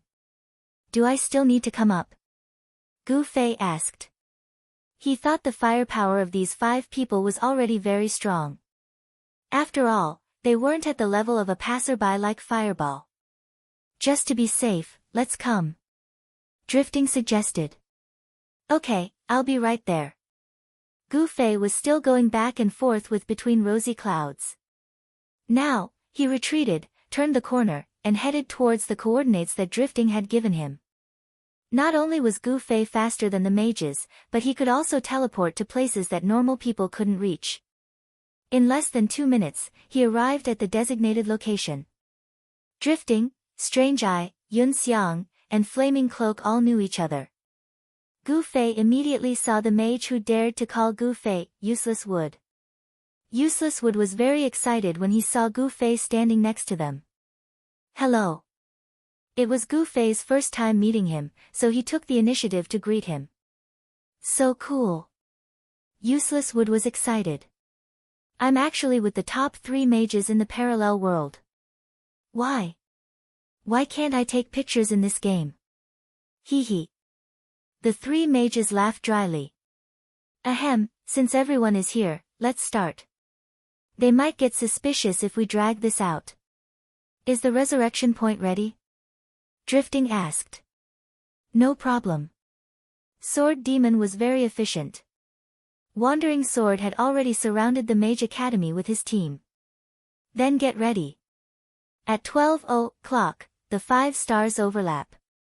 Qianli is the center, I'm the top corner, Strange Eye is the top left corner, Yun Xiang is the top right corner, Flaming Cloak is the bottom left corner, and Useless Wood is the bottom right corner. "Is that okay?" "No problem," the 4 answered. "What are you talking about?" Gu Fei asked. The 5 of them glanced at him. Drifting couldn't help but mock, "You're a mage." "I'm sorry.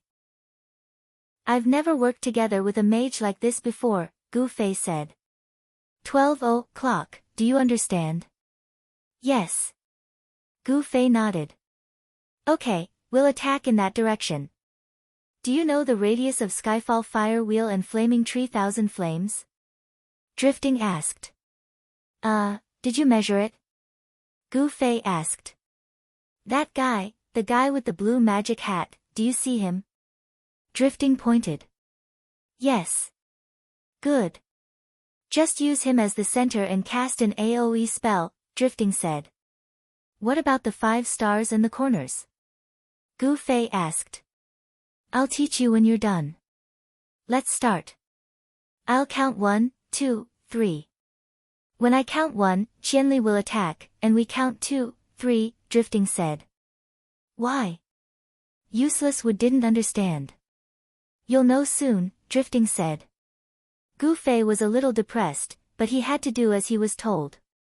Thus, Drifting started counting 1, 2, 3. After 1, Gu Fei chanted a spell, and Drifting grasped the time between 2 and 3. In fact, he was the strongest mage in the parallel world, so he had already calculated how long Gu Fei would take to chant a spell. The number of 3 was just right, and the 5 of them chanted together. Because of their different equipment and stat points, their chants weren't exactly the same, but they weren't so fast that they could count like Gu Fei. This was the first time Gu Fei had set up a magic circle with a mage. Although he chanted first, the spells of the 6 mages gathered at the same time. There were 6 fire wheels in the sky. Gu Fei immediately understood what the 5 stars meant.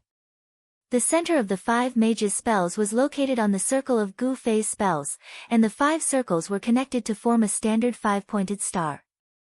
With Gu Fei's powerful eyesight, he could instantly see through the spells cast by these 5 people. The 5 stars were connected in the center of the circle, showing that these 5 people were not mediocre. If they had brought fireballs, they might have made a mistake. The 6 fire wheels fell, and the colorful cloud magic circle was in an uproar. The sneak attack had come so suddenly that no one was prepared. They could only try to dodge while the priest tried to save them. After the 6 mages released the fire wheels, the flaming 3,000 layers flame chanted. The rhythm didn't change. Gu Fei had chanted the fire wheels before, so he just had to keep the rhythm. The flaming tree rose from the ground and drew a neat burning pattern. Based on the spell distribution of the 5 mages in the pentagon, it could be seen which of the 5 mages was stronger. Drifting and Strange Eye worked together with Gu Fei, and the area they covered was wiped out. Flaming Cloak was slightly weaker, and Yun Xiang and Useless Wood were obviously a level lower. Yun Xiang was even weaker than Useless Wood, and he had the most survivors in his area. Yun Xiang was embarrassed, feeling like he had betrayed the organization's trust in him. But the effect wasn't as expected. Some people survived, and the overlapping of the pentagrams was still a bit loose. Gu Fei was about to speak, but Drifting continued to wave his staff and chant, Double Blue Lotus Fire. Wow, there's a new skill. Gu Fei exclaimed. He saw waves of fire rolling in the direction that Drifting was pointing at, just like his falling clothes' red lotus. However, this time, it didn't bloom with him as the center, and there were 2 flowers blooming at the same time. The range was much larger than the fire wheels and the flaming 3,000 layers flame. Heavenly Ice Descent. Fire Beacon City. Strange Eye and Flaming Cloak also used their ultimate skills. Heavenly Frost Descent was also a surging area of effect spell. Fire Beacon City cut off a group of players' paths of retreat and kept them inside the sea of fire. Yun Xiang and Useless Wood looked at each other and felt very lonely. They didn't have any special ultimate skills, so they could only throw out a chain of fireballs to make it seem like they didn't have anything to do. At the same time, they saw that Gu Fei was also stunned and didn't know what to do. Look, it's not just the 2 of us, the #1 mage in the parallel world is also lonely. Who would have thought that as soon as the 2 had this thought, Gu Fei also waved his sword and shouted, Wall of Electricity. Another barrier appeared and faced Flaming Cloak's Fire Beacon City from afar. The players in the colorful clouds had no way out. Yun Xiang and Useless Wood had tears streaming down their cheeks. A master is a master after all, we are still not good enough. Flaming Cloak's power had recovered to its previous level. He used Fire Beacon City one after another to form a 3-sided wall with Gu Fei's Wall of Electricity. His flaming 3,000 layers flame had a very short cooldown, so he could use it again. He followed up with another one that had just burned out. The players in the colorful clouds were blocked on 3 sides. Those who were unlucky had already died while those who were still alive were relying on the healing of the priests. At this moment, there was only one way out, so they quickly ran towards this direction. This direction was facing Gu Fei's group. It seemed like they were running towards them, but the problem was that if they got any closer, they would be out of their line of sight and couldn't attack them anymore. Yun Xiang and Useless Wood didn't have the ability and were hoping that one of the 4 gods would use a big move to completely surround the enemy. The big move was coming. Gu Fei rushed out of the ambush and shouted, Teleport, before directly throwing himself out. Drifting's group didn't care about Gu Fei's actions and continued to focus on casting spells. Yun Xiang and Useless Wood were envious while trying to prove their existence. When Gu Fei teleported to the ground, a few players just managed to get out of the 3-sided wall. They thought that they were saved, but who would have thought that they would encounter the most powerful attack of all mages, Gu Fei's dual flame flash. After 2 circles of fire, the few of them were completely wiped out. The few people who rushed out after them were all caught in Gu Fei's circle. These people were all unlucky, so they would die after enduring Gu Fei's dual flame flash. Left. Right. Han family young master didn't panic at all. He calmly commanded the surviving players to set up a pocket formation to surround Gu Fei. At the same time, the archers started to work. They released arrows in the direction that Han family young master pointed out. The arrows flew in an arc, with the elegance of the unstoppable 4 Seas arrow formation. After all, Rosy Cloud had dealt with players from reigning the 4 Seas quite a bit. When they had nothing to do, they learned to play with reigning the 4 Seas. At this time, they followed the direction that Han family young master pointed out. Although Drifting and the others shrank their heads, the arrows still fell from the sky. Although this method of shooting would reduce the damage, it was enough to interrupt spells. However, the people that Rosy Cloud needed to kill had already been killed. Drifting's magic ambush tactic was a great success. To maximize efficiency, Gu Fei threw himself out as well. Now that he was surrounded, he couldn't rush out. A black figure dashed out. Sword Demon didn't just look at the scenery. He had been looking for an opportunity to attack. At this time, when he saw that Gu Fei was trapped and couldn't escape, he immediately moved forward and used Fog Shadow Ambush on the weakest part of the encirclement. The first target was killed, and then the others started to fall. Gu Fei's reaction was extremely fast. He immediately stepped forward, and the flames from Dual Flame Flash rolled up. Those who were half dead by Sword Demon were killed by Gu Fei. No matter how fast a priest's reaction was, they couldn't be faster than Gu Fei's skills. Sword Demon was so shocked that he broke out in a cold sweat. Gu Fei's movements were too fast. As soon as he stepped forward, he drew his sword. The flames were so bright that it looked like he was going to kill him. However, as the flames at the tip of the sword brushed past his nose, Sword Demon realized how accurate Gu Fei's attacks were.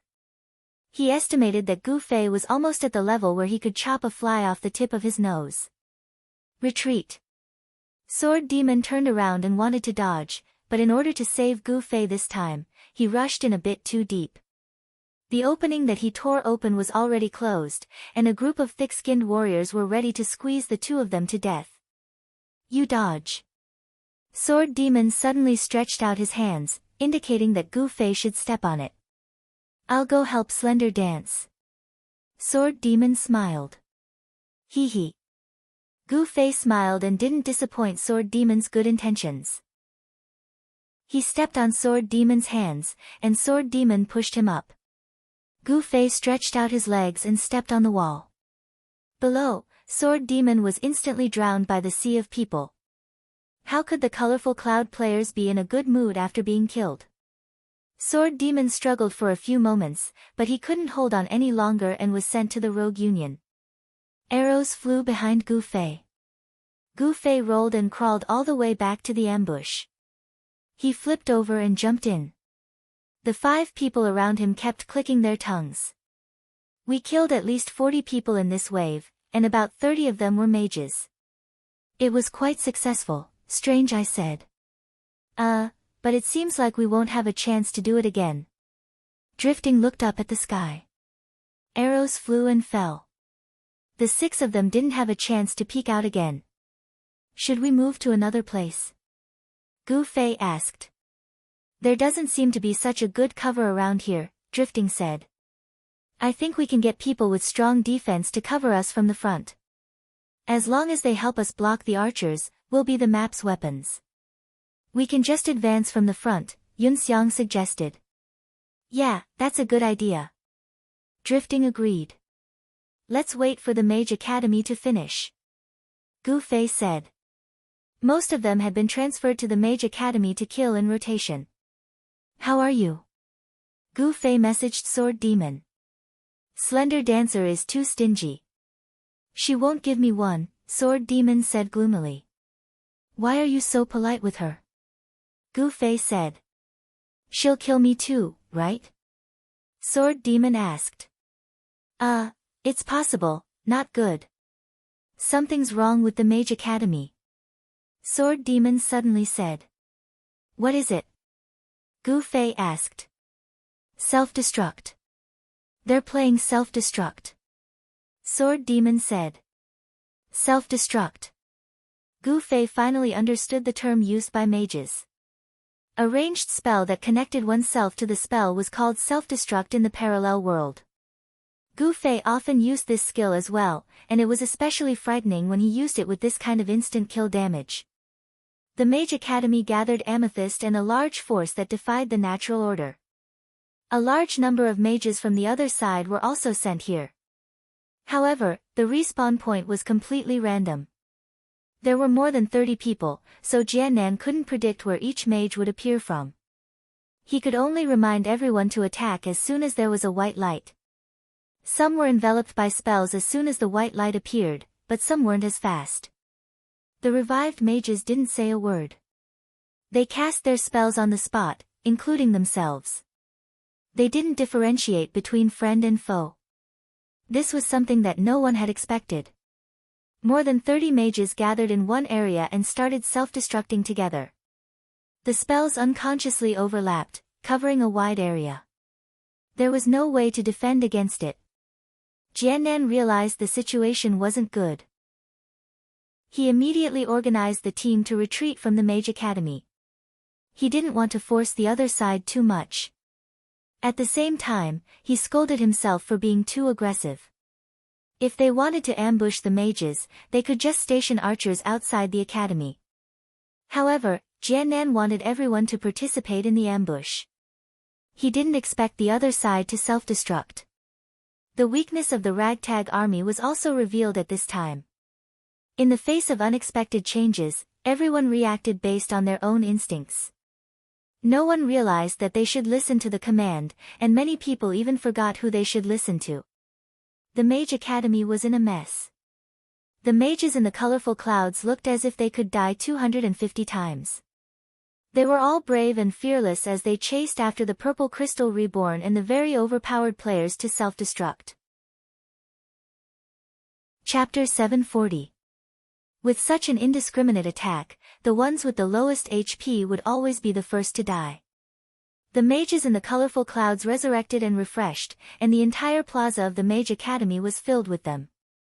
Some of them self-destructed, and some of them were killed. However, those who died resurrected on the spot, so they didn't look like they were dead anymore. It was as if they had Gu Fei's teleportation ability. More than 30 mages released their energy in the white light. Most people didn't notice Wandering Azuresword's command. Some ran around, while others tried to attack the mages. But it was useless. They couldn't outrun the mages' death teleportation. Attacking the mages was equivalent to teleporting them away. The mages in the colorful clouds sacrificed themselves and quickly cleared the square of the Mage Academy. The dead players were teleported to their respective respawn locations. The other classes were fine, but the mages were the most unfortunate. The Priest Academy was the gathering place for Rosy Cloud, and they had long since prepared to kill the priests one by one. The priests that had just been born were quickly killed by them. Logging off was the only way for the priests to escape, but they were constantly interrupted by the enemy's concentrated encirclement. Forcefully logging off. Unless there was a fire in the house, forcefully logging off was never an option for the players in the parallel world. I think we fell into a trap. From where Gu Fei and the others were, they could still sneak a peek at them from time to time. Not to mention, the two guilds were currently in an uproar. Did the mages gather here on purpose? Drifting's expression was grim. The enemy has already noticed that this is a good spot for the magicians to ambush us, so they purposely placed magicians in a position where they can attack us. They even predicted that we would set up an ambush for the magicians who had just been resurrected, so they took the opportunity to kill our priests, maybe. Gu Fei was depressed. That guy is good at using the terrain. Look at their current formation and you'll know, Yun Xiang said after sneaking a peek with her head. What? They don't have a single person in our attack range, Yun Xiang said. Fuck, we fell into a trap. Gu Fei slammed his fist on the ground. Drifting, who had come up with this strategy, felt even more ashamed. Rumors quickly spread in the guild that Drifting was a spy. Yutian Shinming, I'm warning you to shut up, Gu Fei said. The rumors quickly stopped. Stop messing around. Shi Xiaotian didn't know whether to laugh or cry as he criticized Imperial Divine Ming. After listening to her analysis, Yutian Shinming immediately ran to the guild to spread rumors. I think it's possible. Imperial God Ming insisted with a serious expression. Have you forgotten? Young Master even contacted Jianan Yu and the others before we did and almost tricked them into leaving. Maybe he had already contacted Drifting and set up a chess piece in advance. He knew that you would ask Drifting to help you. Everyone was startled. It was a possibility. 4 of the 6 mages tilted their heads and looked at Drifting. Only Gu Fei remained calm. It's a personal grudge. Let's ignore it. That damned kid, Drifting said to the other 4 awkwardly, he's a good friend. What do we do next? Yun Xiang asked. She glanced at them. Their clerics had been killed in the cleric school and they couldn't do anything here. Without a cleric, we can't push forward on the ground, Drifting said. It's just a cleric. Gu Fei was calm. He quickly sent a message to Brother Yu, calling Brother Yu. We need a lot of clerics. I know, but it's hard to find clerics. Any new guild will lack clerics. This is the rule of the game. If you don't believe me, you can ask Sword Demon. Brother Yu explained. He was afraid that Gu Fei would accuse him of not doing his job well. I understand. We don't need clerics to join the guild. We just need clerics to help us. As long as we can enter the city, it's fine. Find a friend or hire them. You think of a way. Gu Fei said. Hire them. Brother Yu repeated. Yes. You go first. Gu Fei said. Brother Yu was a bit shocked. He didn't doubt Gu Fei's character. The problem was, if Gu Fei wanted to settle the debt with him in the future, he wouldn't be able to accept it. The guild didn't belong to one person. When money was needed, everyone should raise funds. However, I don't have the time now. Perhaps I'll have to raise funds in the future to settle my account. With that thought in mind, Brother Yu nodded and replied, wait for my news. Money makes the world go round. Brother Yu and July couldn't find many clerics. But when they opened their wallets, the leveling area seemed to be filled with clerics. During this period of currency adjustment, everyone was worried about how to earn gold coins in the future. Brother Yu was a veteran player. He was familiar with the player's psychology and understood how the game worked. The employment price he offered was enough to move any cleric player.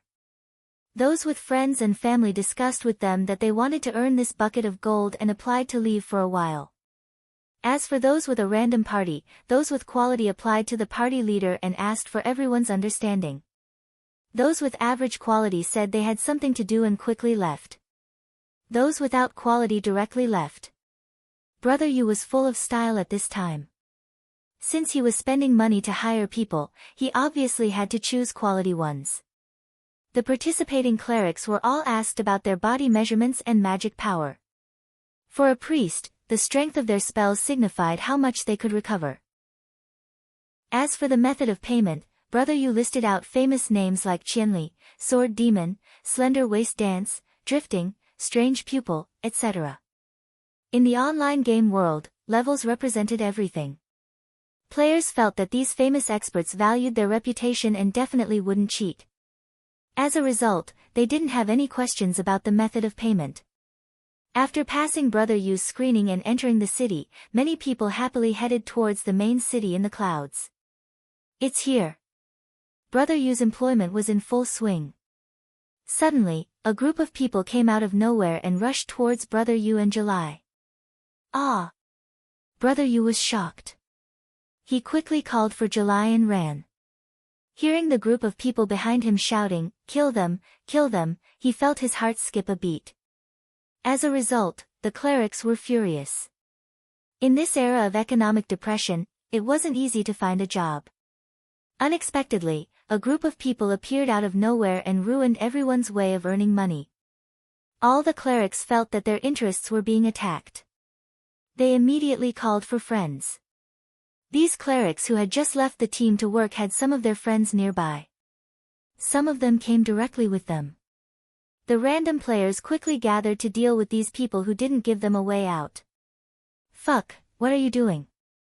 It's none of your business. The players who were attacked flew into a rage and made a basic mistake. When they were at an absolute disadvantage in terms of numbers, no one should be so arrogant. After all, no one liked to be arrogant. As a result, some of the players who were originally too lazy to fight were enraged. Everyone worked together and quickly cleaned up the group of players who were chasing them. Thank you everyone. When Brother Yu realized the situation, he immediately stopped running. He had been secretly watching from the side. These unaffiliated players were no joke, not to mention the clerics who came from a team. The players they gathered were practically a team.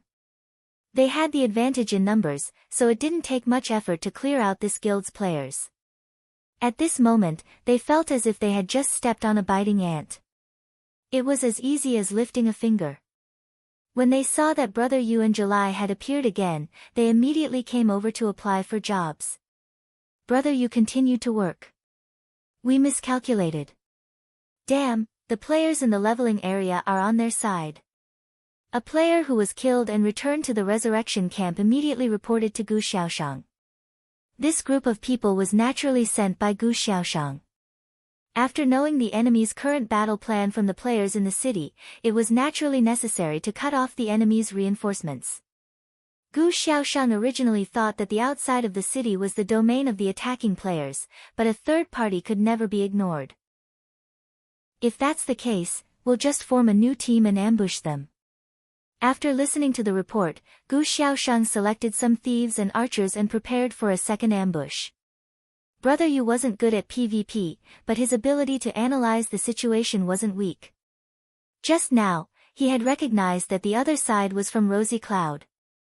At this time, he guessed that the other side wouldn't let him go so easily. He didn't know what kind of tactics they would use the second time, so he acted much faster. Of course, this hiring wasn't unlimited. The current combat members in the city were personally sent in by Brother Yu. He was very clear about the number of people. Around 40 clerics were enough to serve them. As a result, after recruiting 40 people, Brother Yu immediately stopped working. He sent the list of people to Gu Fei and the others and told them that Rosy Cloud had already started to stop their external recruitment. Move a bit.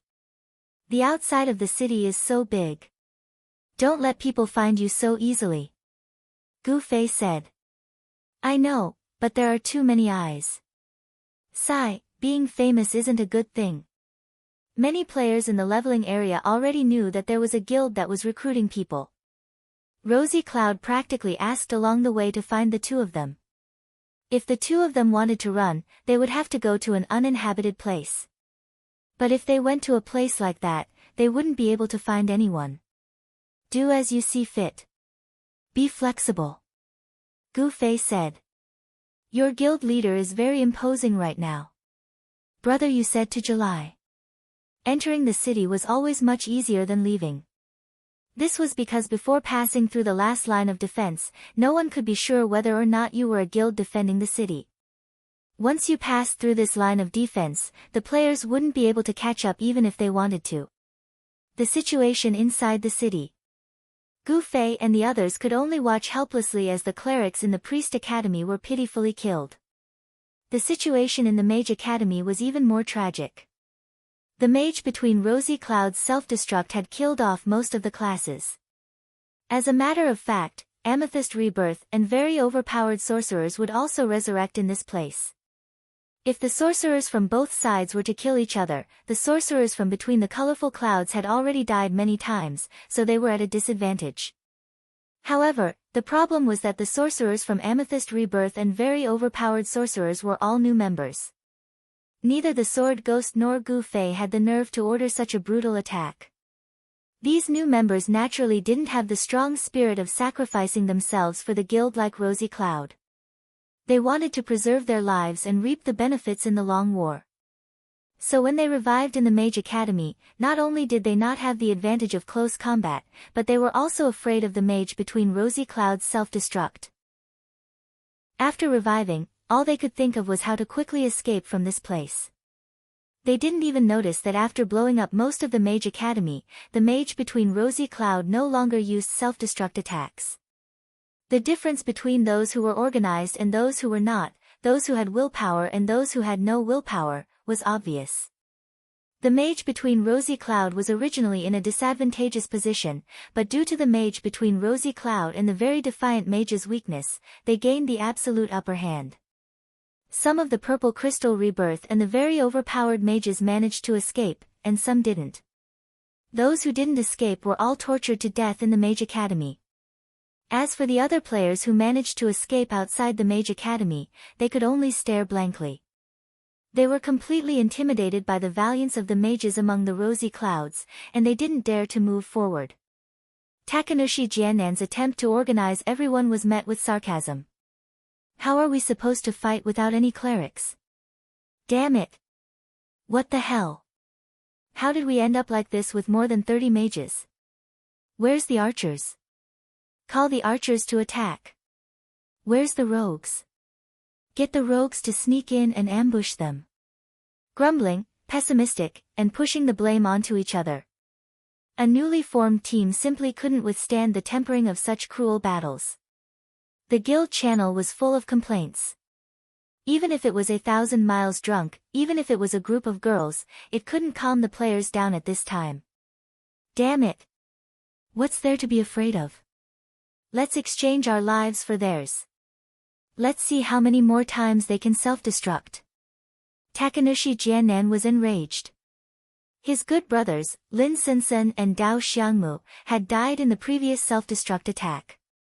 He only realized later that although the enemy's self-destruct attack was indiscriminate, there was a focus to it.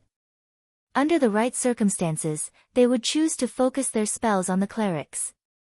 At this point, 4 of the 7 people had died 25 times and left the battle.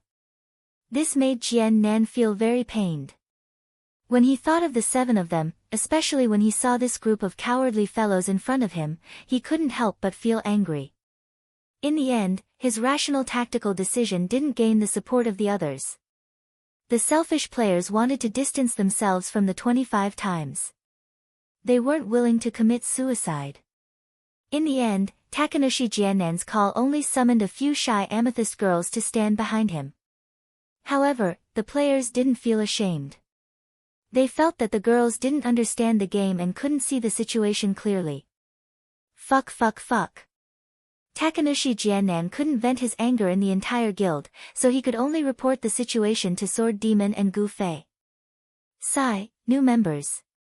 How hard do you think they'll work? Sword Demon said in a tone that spoke of the vicissitudes of life. They have no future. Takanushi Jiannan was resentful. Brother, you hired a group of clerics outside the city. They're entering the city one after another. Why don't you support them at the East Gate? Also, ask the players who died to gather at the East Gate. We'll push forward. Sword Demon said. Will this kind of team work? Takanushi Jiannan finally saw through it. We won't rely on them. Our elites will be the main force. We just need to organize warriors and clerics to form a shield. Sword Demon said. What about the Mage Academy? Are we ignoring them? Takanushi Jiannan wasn't willing. Qianli led the team over. Sword Demon said. Oh. What team? Mage team. Oh. Oh, I see them. Takanushi Jiannan raised his head and saw the 6 mages led by Gu Fei. They gave up on the useless ambush spot outside the Mage Academy and quickly rushed over to the chaotic Mage Academy. What's the situation? Gu Fei asked Takanushi Jiannan. A bunch of idiots. Takanushi Jiannan said in a bad mood. This was his first time leading a large team into battle and the result was a complete failure. He was very unhappy, especially when he saw that these guys were like a plate of loose sand. Gu Fei and the others walked to the entrance of the Mage Academy. The flames inside soared into the sky while the players outside just watched coldly. The only ones who were doing anything were the archers. However, after the archers picked up their bows, they hesitated and didn't dare to shoot. They were all new members and couldn't even tell which mages were on their side in the sea of flames. "Tell our mages to try and dodge," Gu Fei said. "They've been doing this all along." Takanushi Jiannan said. "Okay, we'll go and help them." Gu Fei led the 5 mages towards the academy. He found a position and teleported in first. When the 2 mages saw that Gu Fei was next to them, they immediately wanted to self-destruct. However, Gu Fei was quick and interrupted their spells with a punch. He didn't kill the 2 and just punched and kicked them back. The strategy of Rosy Clouds was to give up on life. Therefore, there was no difference between self-destructing or letting one's own people self-destruct. When the mages saw that the 2 couldn't cast spells, they hurriedly threw spells over. They wanted to kill the 2 and Gu Fei. However, just as they raised their staffs, a spell flew over and interrupted their attacks. Drifting and the other 4 had already entered the Master Academy. As the best of the best, they calmly understood the situation. Interrupting and restraining were the things they needed to do. They didn't blindly try to fight with spells or self-destruct. Ice Shadow. Drifting used his ultimate skill first. His spell phantoms split and caused the other side to explode.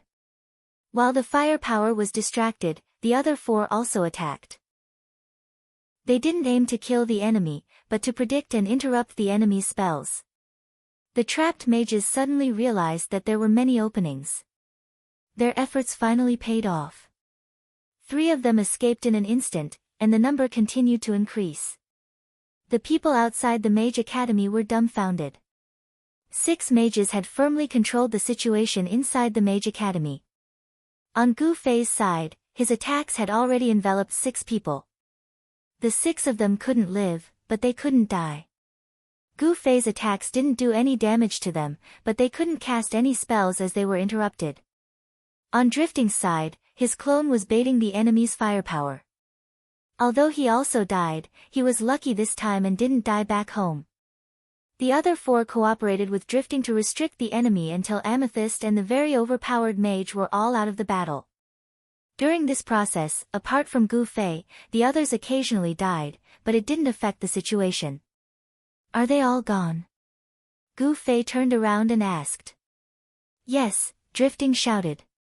"Okay." Gu Fei turned around. His eyes flashed, and 6 white lights flew up. Chapter 741. The 6 mages restrained the 30 or so mages in the Mage Academy. Gu Fei was an anomaly. He couldn't be compared to normal players, but Drifting, Strange Pupil, and Flaming Jacket were the real super mages among the players. Yun Xiang and Trash were actually slightly weaker, and could only be considered to be doing odd jobs with these 4 people. At this time, when they realized that a bunch of people from the Mage Academy were looking at them with surprise and admiration, the 2 of them were not secretly delighted, but rather a little uneasy, as if they had stolen the fruits of victory from someone else. Why aren't they attacking anymore? Are they stupid? A mage suddenly said. Wandering Sword heard it from the side and turned around to look. He realized that there were quite a number of players with puzzled gazes in the group. Wandering Bladesword was very disappointed. As new members of the guild, he could understand what these guys were doing. But now, they couldn't even understand how the masters fought. They were really noobs. It had to be said that Drifting and the other 2 were better than Gu Fei at controlling their opponents with such a large area of effect. Gu Fei was still a killer, while the other 3 interrupted their opponents' attacks and calculated the cooldowns of their spells. Rhythm. This was also a kind of rhythm. The mages in the colorful clouds were completely restrained by them. It wasn't that they didn't want to use their spells, but that they couldn't cast their area of effect spells. Every skill had a cooldown of a few seconds. Masters like Drifting and the other three knew the cooldowns of the spells of the 20 or so people in the enemy's formation. It was as if they could see the spell panel of the enemy. In this situation, with their experience as mages, they could basically predict the enemy's moves. This was the difference in skill, awareness, and experience. It was the difference between a master and an ordinary player. The players in the colorful clouds couldn't be considered weak, but compared to the elite mages in the parallel world, they were still far behind. Wandering Blade's word was having a good time. Suddenly, he remembered that Sword Demon told him to go to the East Gate to pick up the priests who just entered the city. He quickly sent a message to Sword Demon. "You go to the East Gate. I'll help here." Although the overall situation was under the control of the 6 of them, the slightest mistake in this kind of situation could result in a completely different outcome. The 6 of them had entered the Mage Academy, and it wasn't like they hadn't died before. "Oh, okay."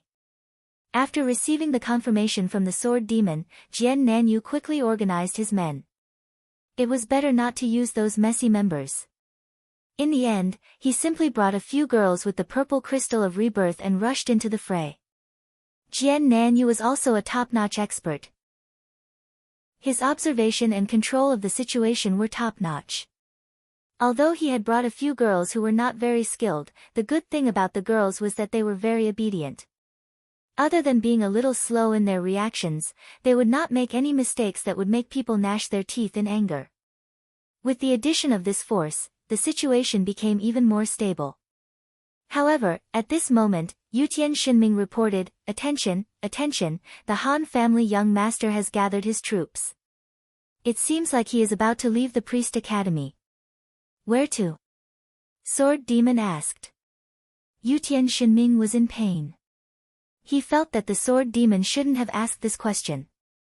"We don't know the direction yet," Shi Xiaotian replied. "You two keep an eye on it," Sword Demon said. After that, he sent a message to Gu Fei, "Qinli, you guys have to hurry over here. The Gongzi is making a move again. It might be heading towards the Mage Academy. Don't worry, it's almost over." Gu Fei replied and looked outside the Mage Academy. Many players who did not die in the Mage Academy were still standing outside, dumbfounded. "Everyone, gather at the East Gate." Gu Fei sent a message in the guild channel and repeated it a few times, emphasizing it with a few exclamation marks.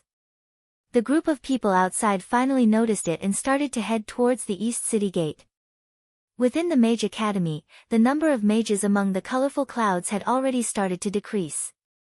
Clearly, there were people who had died 25 times and were sent to the 17th zone.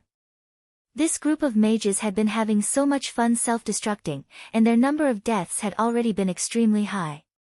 After Gu Fei and the others cleaned up, the number of deaths quickly reached 25. The direction that the Han family young master and the others are moving towards is probably the East Gate. Shi Xiaotian and Yutian Shinming relied on their speed to track the movements of the large group among the colorful clouds and finally saw some clues. Damn, he saw through it again. Gu Fei cursed. There might be people from the guild, Drifting said. Not necessarily. It's more likely that there are people from the guild among the group of priests that are coming over, Shi Xiaotian said. Crap. Is there anyone at the East Gate? What's the situation outside the gate? Sword Demon hurriedly called out in the channel. The players who had been self-destructed in the Mage Academy had all received the message to gather at the East Gate. At this time, some of the faster ones had already arrived.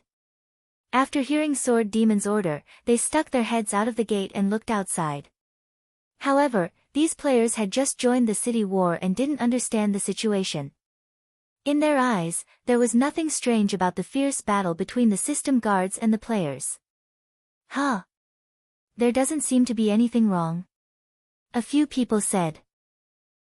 Sword Demon didn't believe that there was nothing wrong.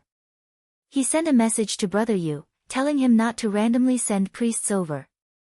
At the same time, he hurriedly rushed towards the East Gate. Outside the East Gate, the priests that Brother Yu recruited spread out and mixed into the battlefield according to the method that Brother Yu taught them. Each of them waved their staffs and seemed to be healing, but in reality, it was unknown what they were saying. Seeing that the players and the system guards were indeed ignoring them, they relaxed and continued to wave their staffs and chant as they ran towards the east gate. Everything was going as smoothly as Brother Yu had described. Several hired priests were approaching the east gate from different directions. Just when it seemed that they would be able to bypass the system defense line and successfully enter the city, they were suddenly attacked at the same time. The priests were shocked and wanted to heal themselves, but it was obvious that there was more than one player attacking them, and they were well prepared. In a short while, several priests were killed. What's going on? The several priests that had been revived in the nearest resurrection camp didn't know what had happened. At this time, they looked around, trying to find the companions that had been hired with them. However, everyone was new, and the resurrection camp was crowded with people, so they really couldn't find anyone. Therefore, everyone started to attack their employers and sent messages to Brother Yu to ask what was going on. Brother Yu didn't know why they were ambushed, but at this time, he received a message from Sword Demon that he didn't need to send any more priests. He guessed that there must be some new situation, so he asked the priests to calm down and ask Sword Demon what was going on. There might be some of their people among the priests, so their actions have been completely seen through by them. It won't be that easy to sneak into the city. Sword Demon said. Damn, a few have already been killed at the east gate. Brother Yu said. Have they been gang raped?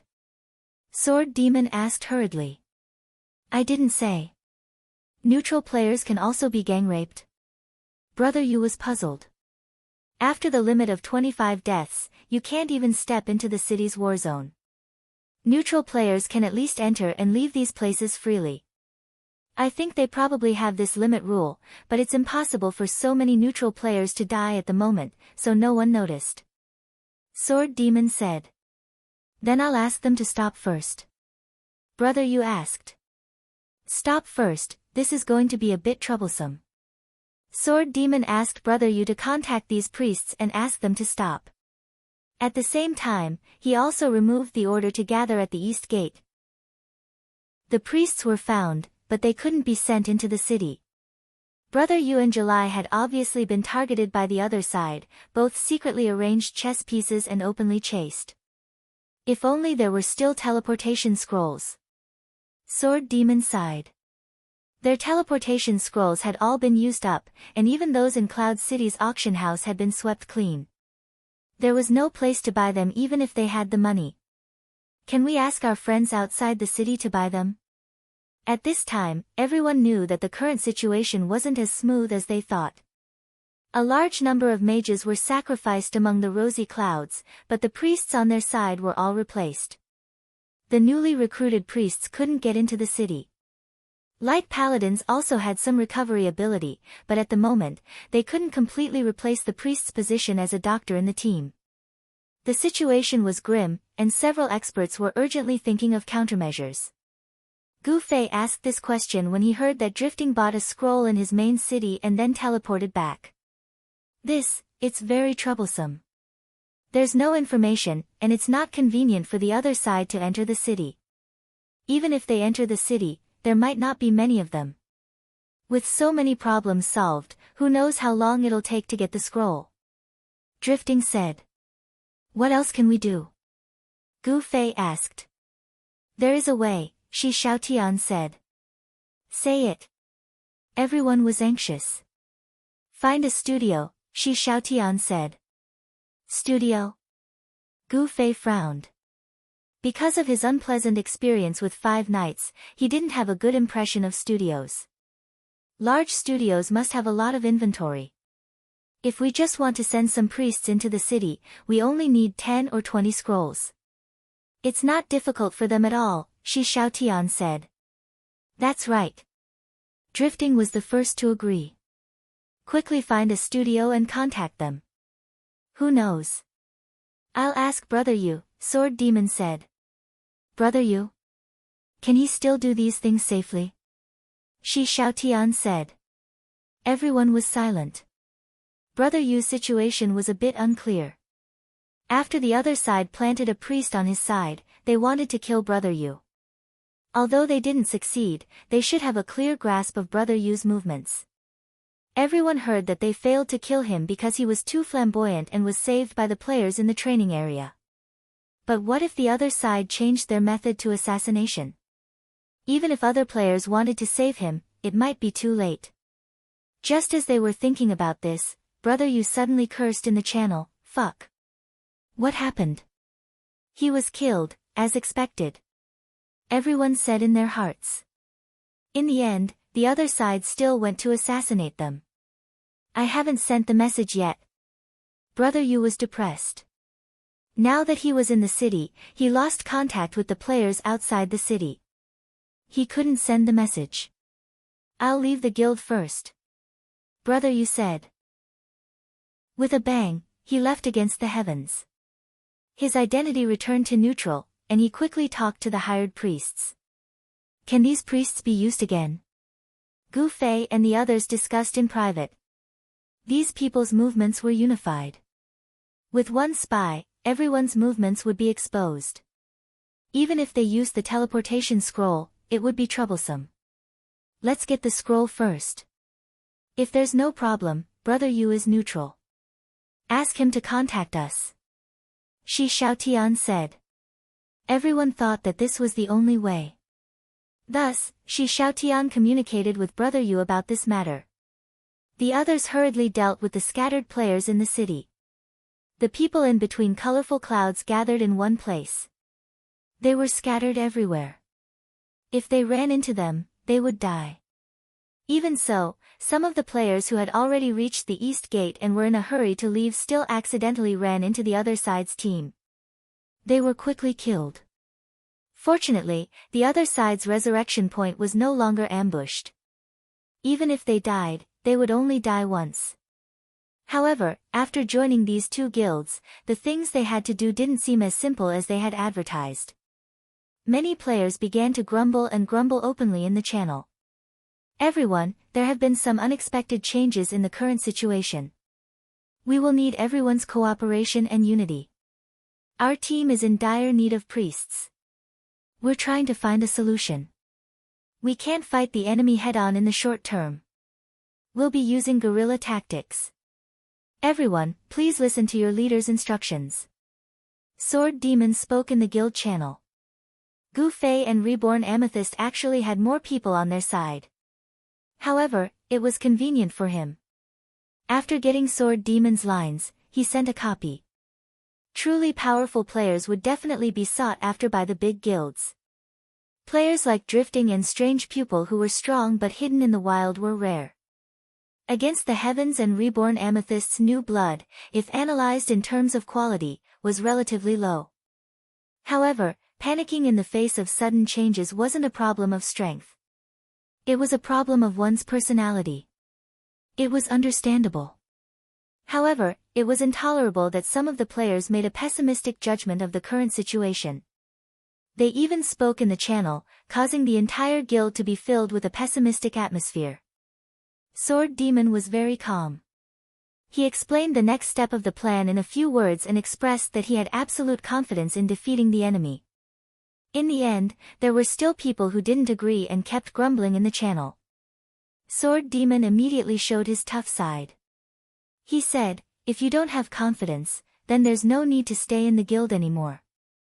Then, he started to kick people. Gu Fei followed suit. The lines that he said in Reborn Amethyst were all copied from Sword Demon's. In the end, he also started to kick people. At this point, some of these players automatically left the guild. Some expressed that it wasn't that they didn't have confidence. They felt that they should at least do what they said. It was just that their thoughts were childish and ridiculous. They obviously didn't know anything, but they insisted on being so self-righteous. This kind of person wasn't popular at all. Before Sword Demon and Gu Fei could say anything, the other comrades all asked for these people to be kicked out.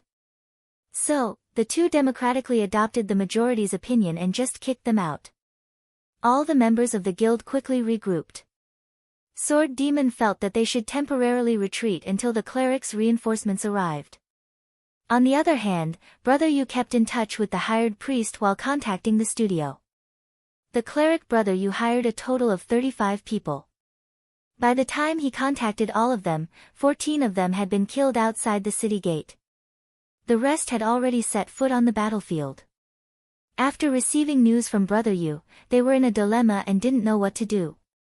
The grim situation caused many clerics to retreat.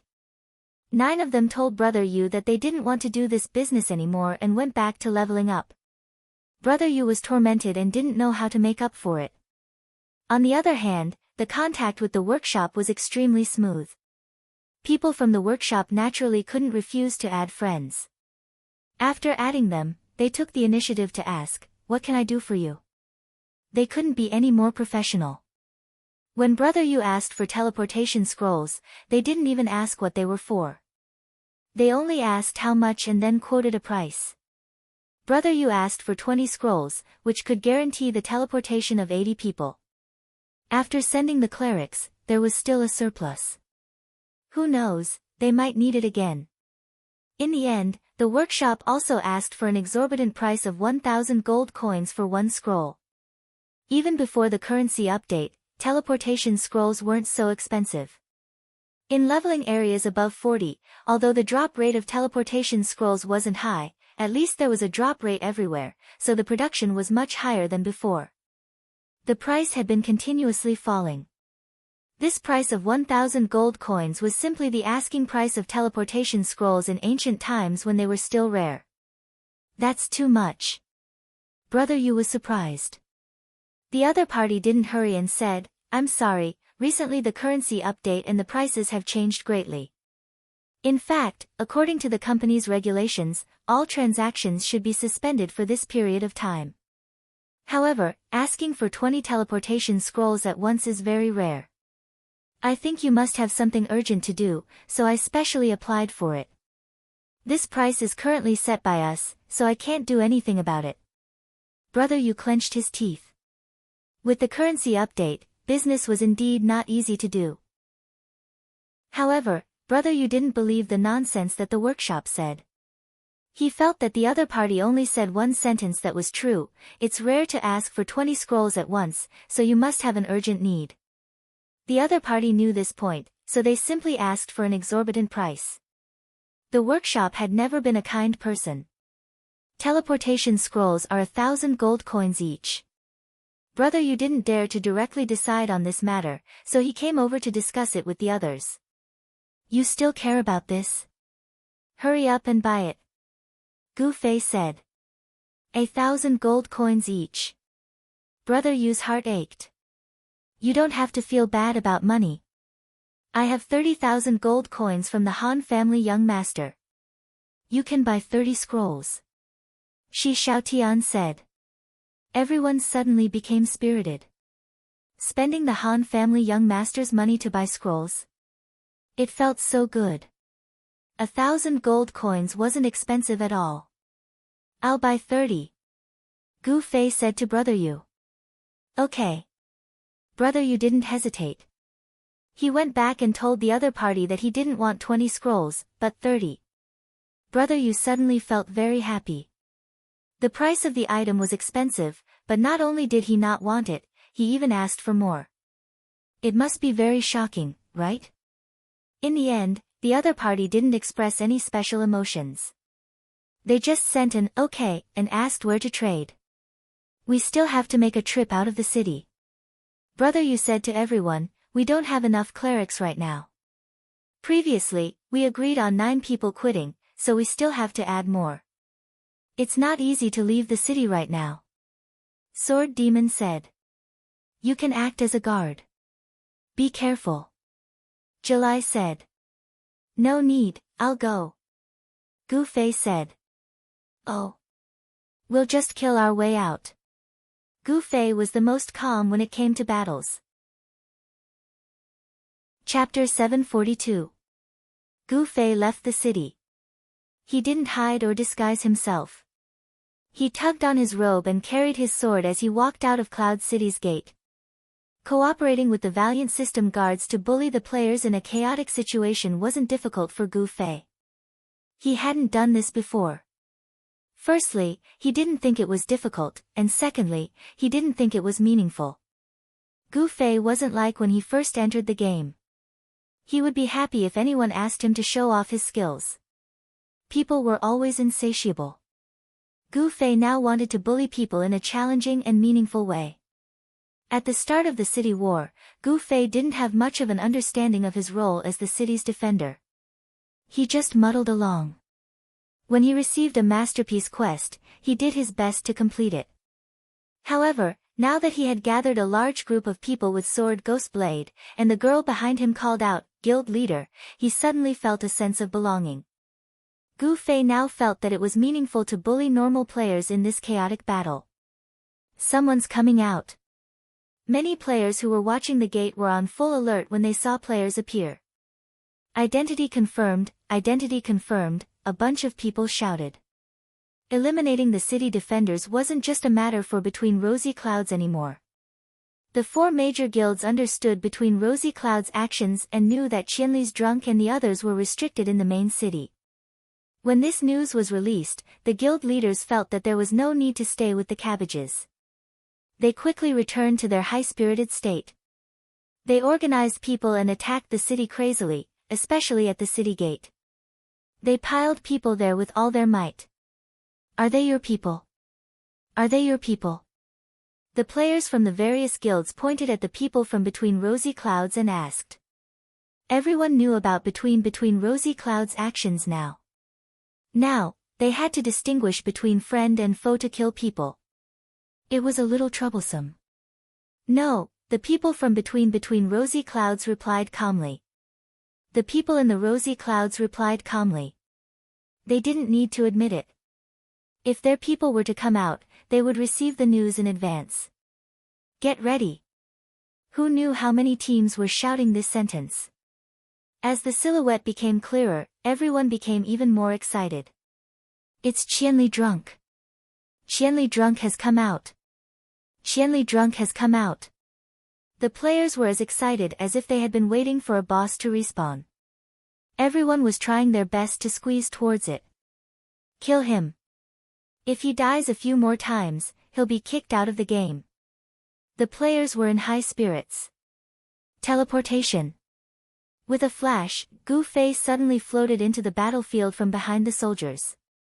He then used Dual Flame Flash, instantly killing 3 players around him. Go! A group of players roared as they squeezed towards him.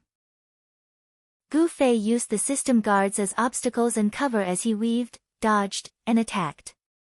Before long, 17 players had died at Gu Fei's hands. The players calmed down. They realized that they had been a little too excited. This was Qianli drunk. This was a top-tier boss that had single-handedly fought against 1,000 players.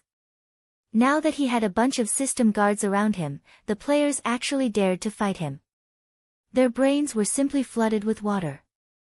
Gu Fei didn't think too much about it. Right now, he was killing anyone he saw.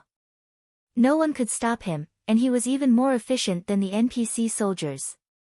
In terms of damage output, the NPC soldiers couldn't compare to him. Stop him. The players were in a mess. The team leaders all yelled, and the team members all looked over. Currently, in the area where they were fighting, the players didn't have much freedom at all.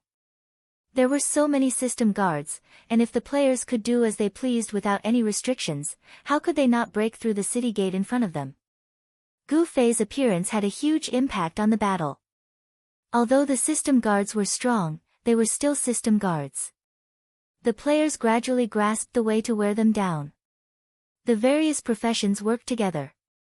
The dead would be sent back, and the living would replace them. It was a good cycle. As soon as Gu Fei appeared, many people put down what they were doing and wanted to deal with him. This sped up their fall. Gu Fei's efficiency in killing was much higher than that of the rigid system guards. Now that he was concentrated on the front line, he quickly dug a hole in the players' formation. The city guards were inflexible in battle, but they had the ability to take advantage of this kind of loophole. They quickly took advantage of this opening, and Gu Fei was like a general leading them, leading this group of city guards to carve out a bloody path. They were practically invincible. However, the further away from the city gate, the weaker the system guards were. The players regained the initiative and surrounded this lone army. As they shouted the slogan, "Kill Chinli Drunk 100 times, they realized that Chinli Drunk was no longer with this lone army. Fuck, he ran, scoundrel. Someone cursed. Everyone raised their eyebrows. Any rational person would not believe that 1,000 miles drunk was a coward. If he had run away, it could only mean that he had other things to do. If he wanted to stay on the battlefield and kill people, then he would definitely be a point-grinding machine. Anyone with a brain would know this. Gu Fei left the battlefield and quickly ran to the leveling area. He planned to deal with the cleric later.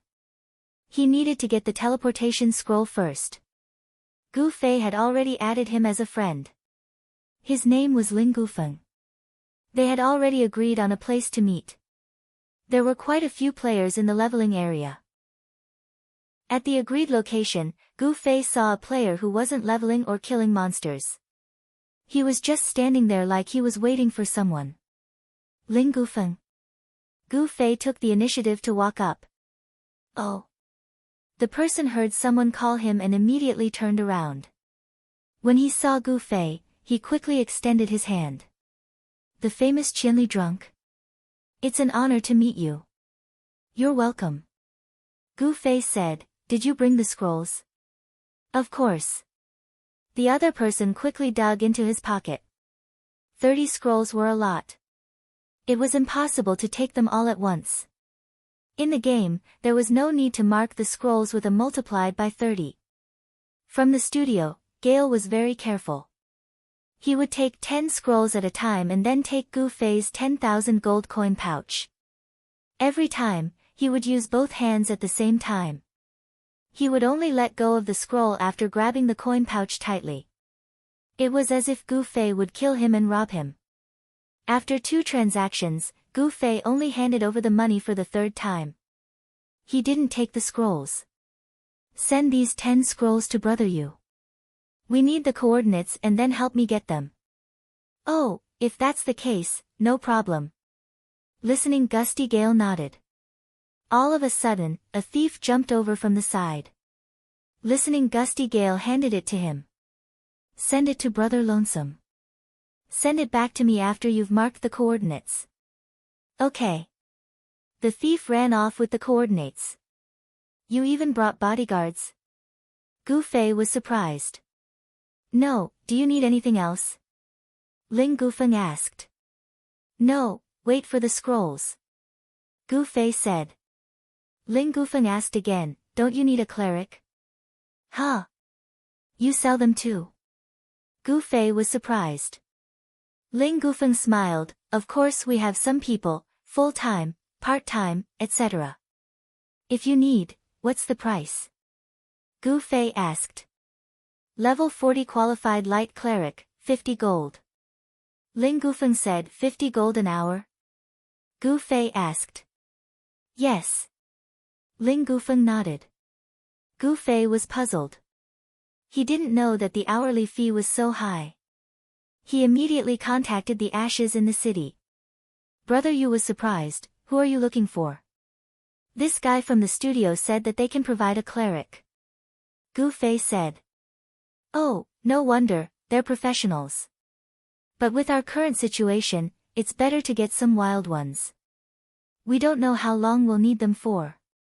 Brother Yu said. How much did you talk about before? Gu Fei asked, 150 per person, that's 3 hours. Can we wipe out all of them in 3 hours? Brother Yu said. I think so.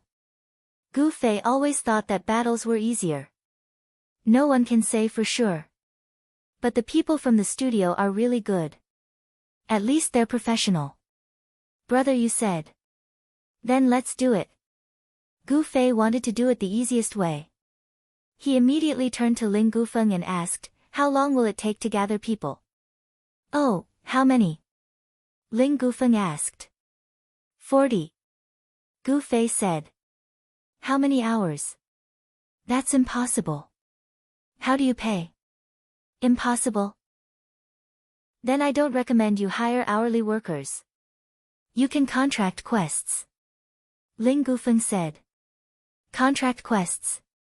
Yes, look, this is the discount package we're offering during the city war. Ling Gufeng started to take out the announcement slip. Seeing Gu Fei staring at him in shock, he explained, but the city war has only been out for a day, so the package isn't complete.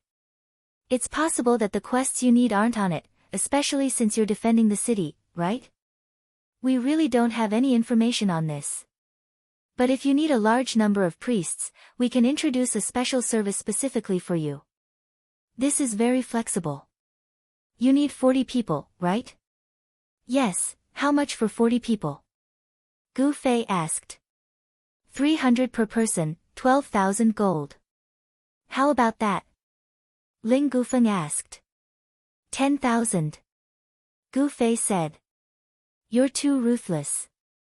Ling Gufeng said in pain. 12,000 is fine too. Give me 40 bags. Gu Fei said. Isn't that the same? Ling Gufeng said in pain. Otherwise, let's make it 40 bags. You choose. Gu Fei said. Option A B earns 12,000 gold. Option C earns 2,000 gold. It seems like I can only choose option A or B, Ling Gufeng said. Choose option B. Gu Fei said, even if you choose option A, I still need to buy 40 bags. Alright. Ling Gufeng finally agreed. When will everyone be here? Gu Fei asked. I'll start immediately. Is it convenient here? Ling Gufeng asked. Let's find a place without people. Gu Fei was still worried that there might be spies here. He didn't want to cause any more problems. There were still many uninhabited areas outside the city. Ling Gufeng quickly thought of one. He informed those who needed to go there while rushing over with Gu Fei. Do you hire a lot of people during the city war? Gu Fei asked on the way. Not many. Ling Gufeng said. Wait, how many times did the priests you gave me die? Gu Fei suddenly asked. Don't worry about that. I guarantee there's still 20 dead spaces. Actually, if it's a more dangerous mission, the cost will be higher and there will be compensation. However, there are no losses during the city war, so it's fine. Ling Gufeng said. Alright. After the deal was settled, they arrived at the agreed location. After waiting for a while, the thief who had gone to deliver the scrolls was the first to return. He gave the scrolls to Gu Fei. Gu Fei looked through them. All 10 scrolls had the same coordinates. Sword Demon also sent a message, priests, let me know before you teleport. How long until the priests arrive? 80 people are on the way. Ling Gufeng said. The first to arrive 40 bags, the last 40 bags. Is that okay? Gu Fei said. I'm afraid it's not convenient. I've already told them when I'm packing. The main thing is that they sign up voluntarily. Ling Gufeng said. Oh, then let's do it this way. Let everyone hurry. Gu Fei said. Priests have short legs. Ling Gufeng said. While waiting for the priests, life in the city wasn't easy. Amethyst didn't dare go against the rosy clouds and hid in the city. However, everyone had already received the news that the priest army was about to arrive, so they endured it. Brother Yu's coordinates were at the mailbox at the city gate. Sword Demon had already told everyone to move around as much as possible. Once the teleportation started, they were to immediately rush to the mailbox area to gather the team. Sword Demon, get ready to pick people up. At this time, Gu Fei sent a message. Sword Ghost's spirits were lifted, and he immediately relayed the message. The players from the 2 guilds began to make preparations for the meeting point. On Gu Fei's side, he had already finished distributing the scrolls to every 4 people, and was now waiting for the signal from the city. Done. Not long after, Sword Demon sent a message. Gu Fei received it and called out to the priests. They activated the scrolls and a bunch of teleportation points appeared. 40 priests quickly entered Cloud City. TSK TSK TSK, 40 people teleporting at the same time. How spectacular. This is the first time I've seen it too. Ling Gufeng said. It's nothing. It's no different from 40 people dying together. Gu Fei was indeed someone who came from a big scene. What about these 40 people? What are you going to do with them? The other 40 priests were already in position. Hee, I have my own arrangements. Speaking of which, how many priests do you have? Gu Fei asked. You still want more? Ling Gufeng was startled. 40, I think it's about right. I'm just asking in advance. If it's not good enough, I'll find you. Gu Fei said. Wait, what do you want to do with our priests? You're not going to let them die 25 times in an hour, right? Ling Gufeng said. I don't think so. Gu Fei said. I don't think so. Ling Gufeng emphasized the word, probably. How about giving me another 40? Gu Fei said. What do you want to do? Ling Gufeng could see that Gu Fei didn't plan on sending these 40 people into the city. It seemed like he had some other purpose. Is your studio supposed to be this clear? It's not like I'm not paying you. Gu Fei said. We have to be responsible for the benefits of our employees. Originally, we were only hired for an hour. I didn't think we'd need to talk about compensation, but you're making me scared. If we die 25 times in an hour and get kicked out of the city, then my priest will be useless for the duration of the city.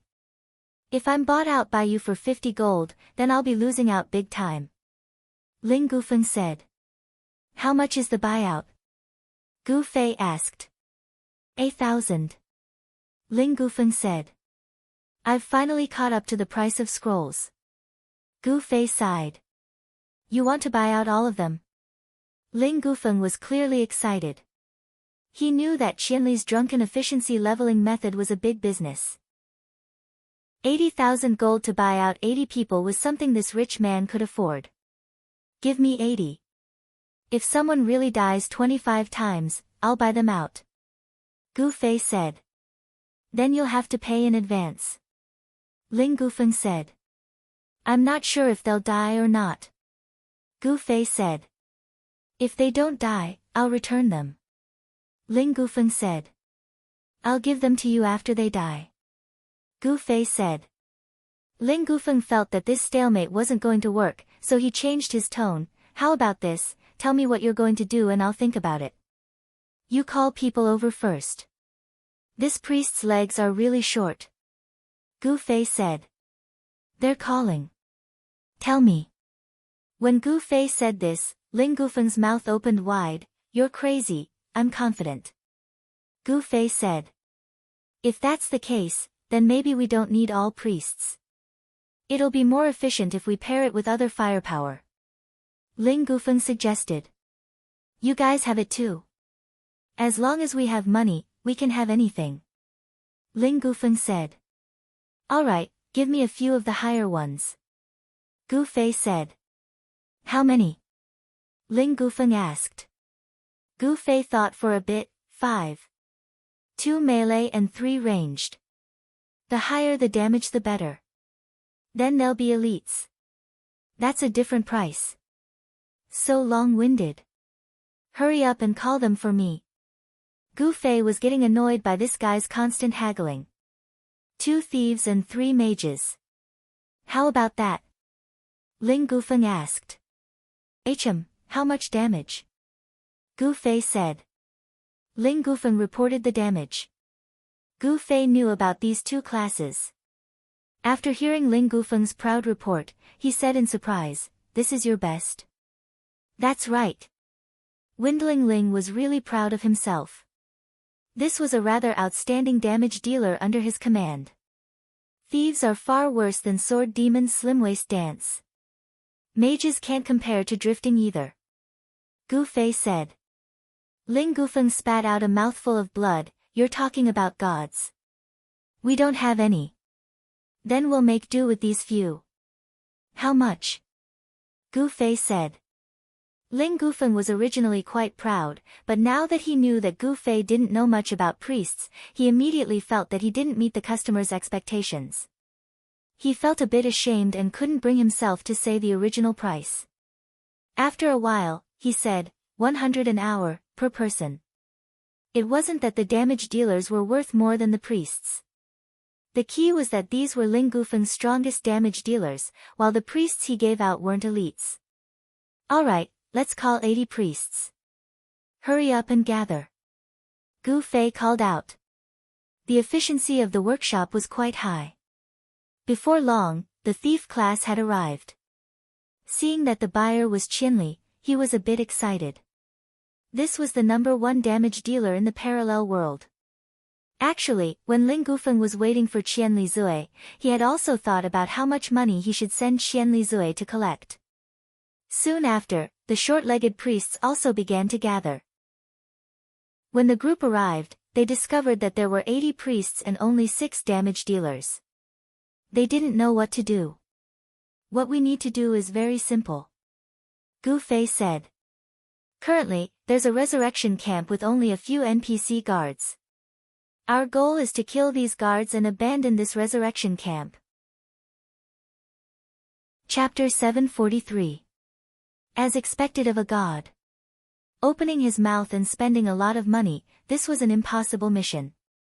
Including Qianli, 6 damage dealers and 80 priests, what kind of lineup was this? This was a lineup that wanted to build a great wall with flesh and blood. To be able to work in a studio, no matter how good or bad their equipment was or how high their level was, they were definitely not noobs. Looking at this lineup, they basically understood what was going on. The 80 priests had tears streaming down their cheeks. This job required them to be meat shields and receive the baptism of all the players in Cloud City. How is it? Are you guys confident? Gu Fei asked. No. The voices were loud and uniform. We have to be confident even if we don't. The money has already been paid. Gu Fei had a good impression of Ling Gufeng, so he chose to believe in his character. Other than the so-called buyout fee, everything else was paid in one go.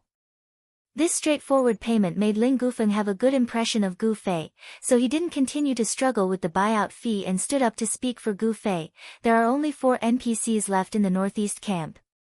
Everyone, do your best. This matter isn't as difficult as you guys think. Perhaps it was true that it wasn't difficult, but thinking that this was a mission that could be trampled on, everyone was still very painful.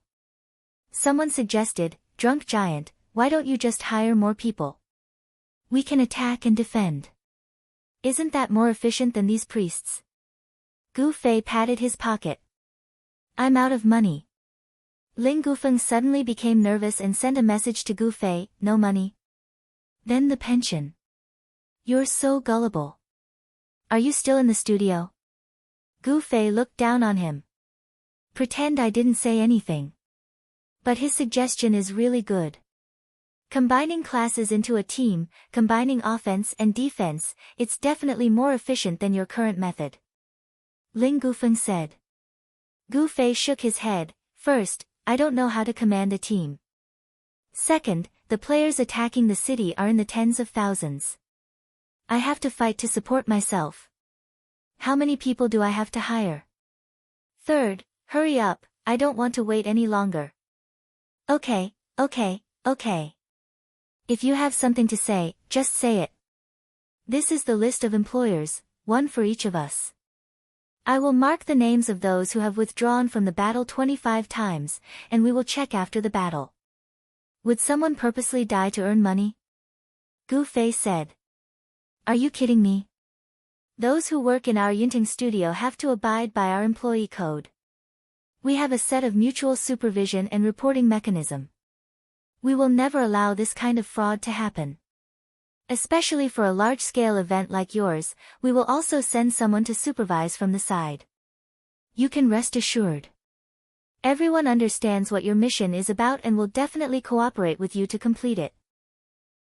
I guarantee that even if we fail, it will definitely be due to our subjective reasons. Ling Gufeng said. Oh, That's good.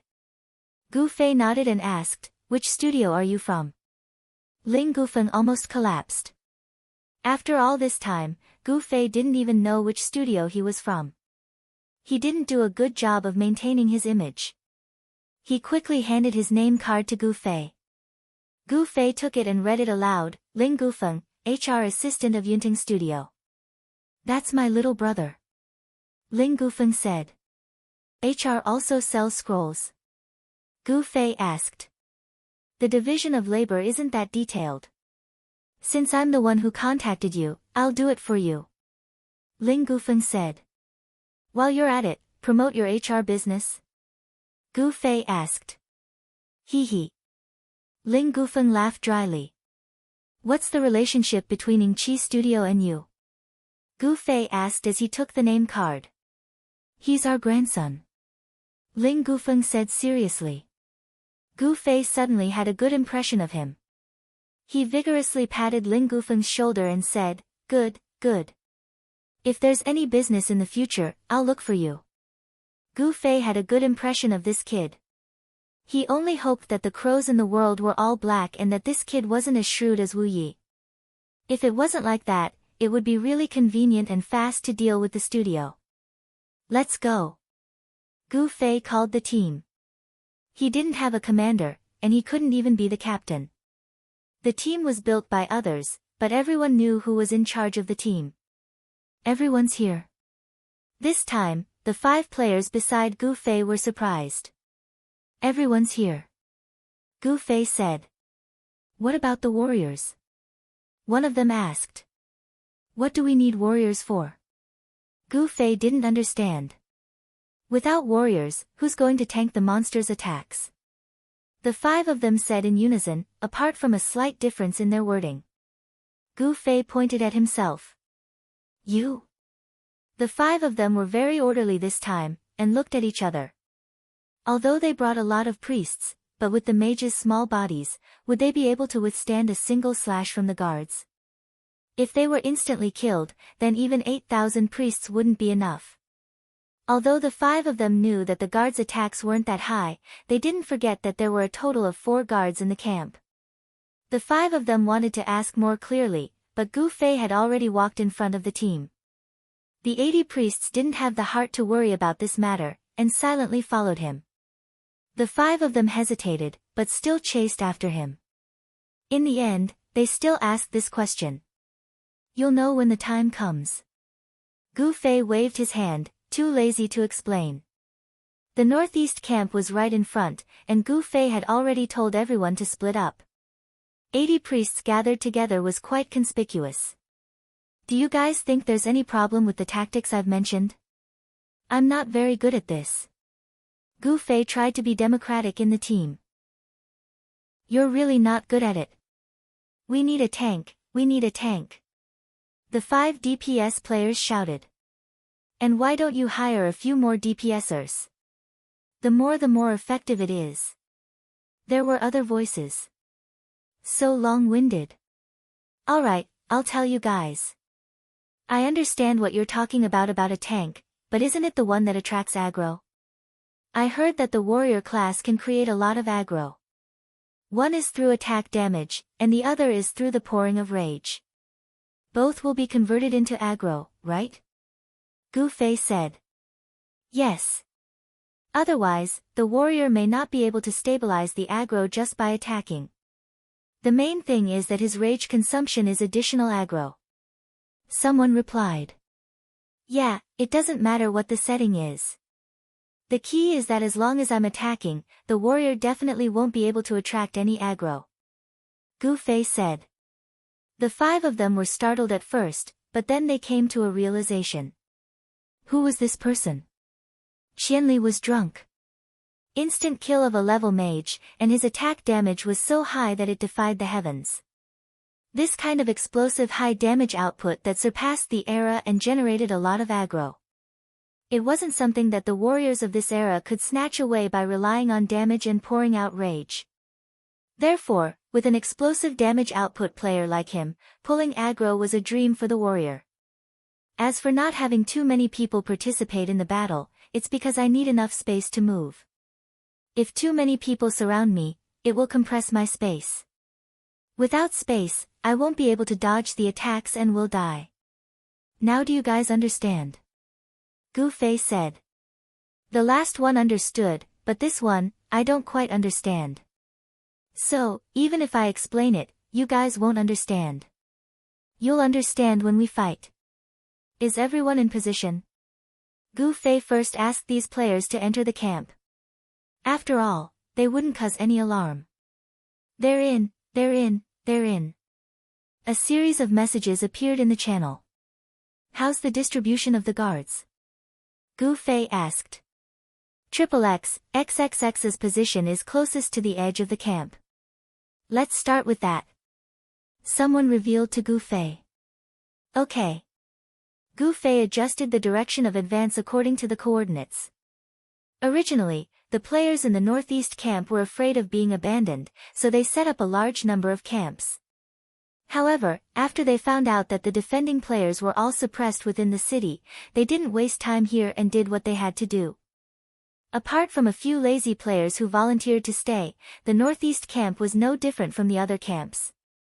It was a place where players died, revived, and reborn. When Gu Fei left the city, he noticed that the security in this place had been lowered, so he came up with this idea. I'm coming over. Everyone, get ready. Gu Fei said. The preparation he was talking about was wearing a mask. This was an important way to get rid of the players after the battle was over, as well as to prevent any retaliation. I'm coming in. Gu Fei gave the last warning. Without the attention of any of the attacking players, he easily stepped into the camp that was already in danger. There was an NPC guard in front of him.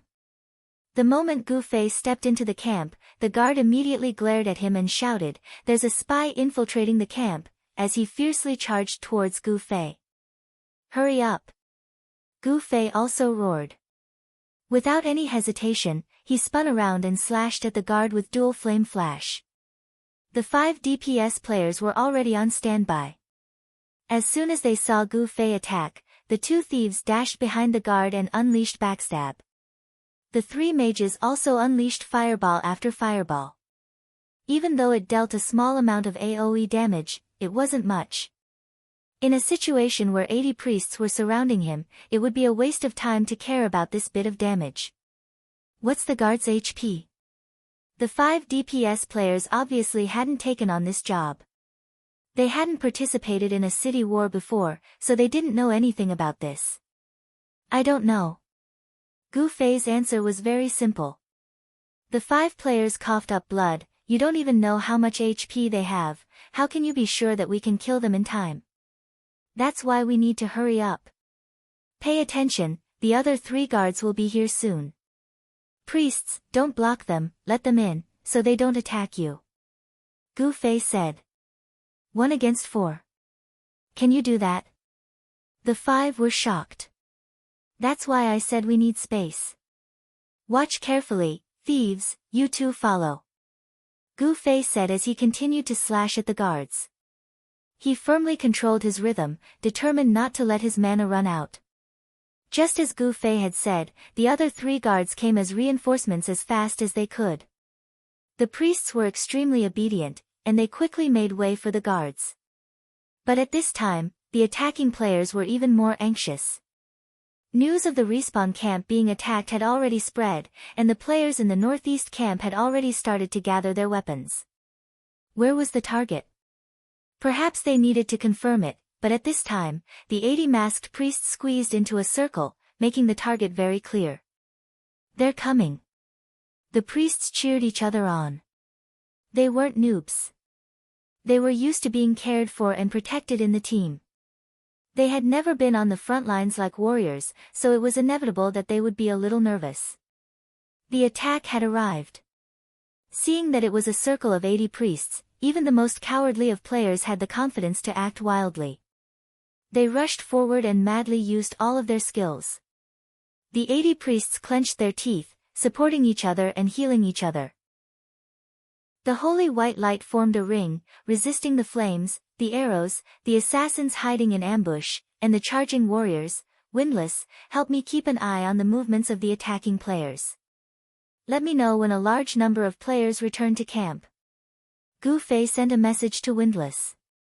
I'm here myself. 80 people is a little too few. Gu Feng was also curious about whether Gu Fei could take down this camp, so he secretly followed him to watch the show. The sudden attack of the attacking players didn't seem to be able to take down the 80 priests for the time being. However, once the players gathered together and adjusted their attacks, Gu Feng felt that it would be a piece of cake to wipe out the 80 priests. Aya, we can't hold on any longer.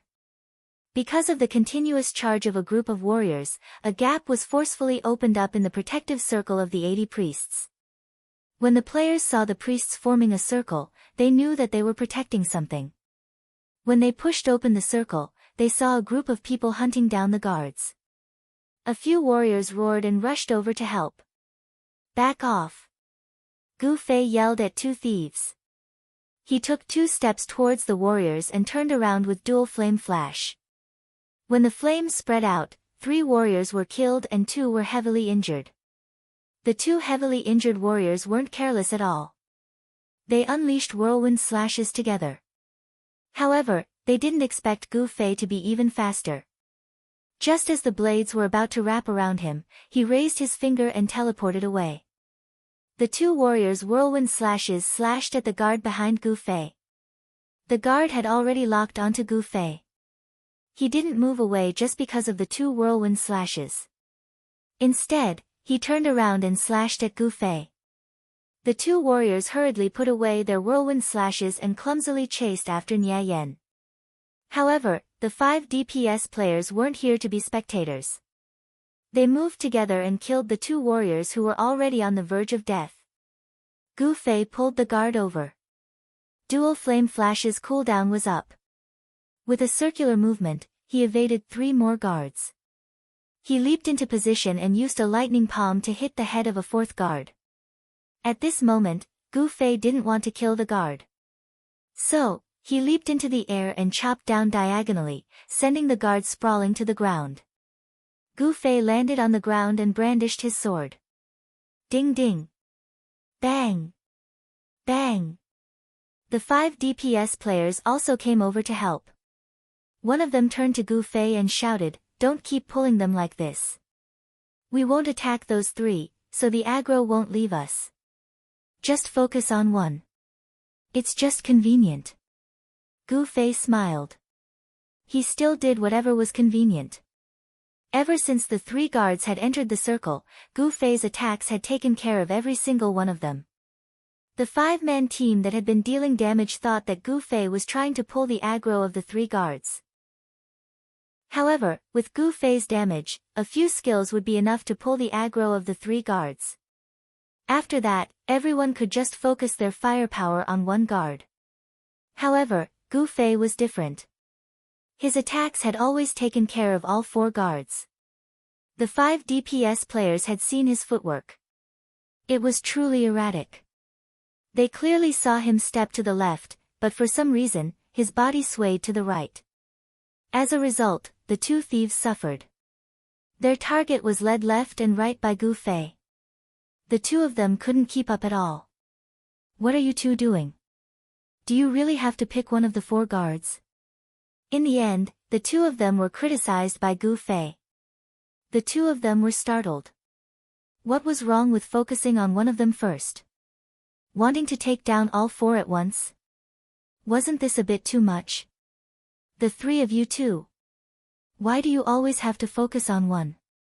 Gu Fei called out to the 3 mages. The 3 mages fainted.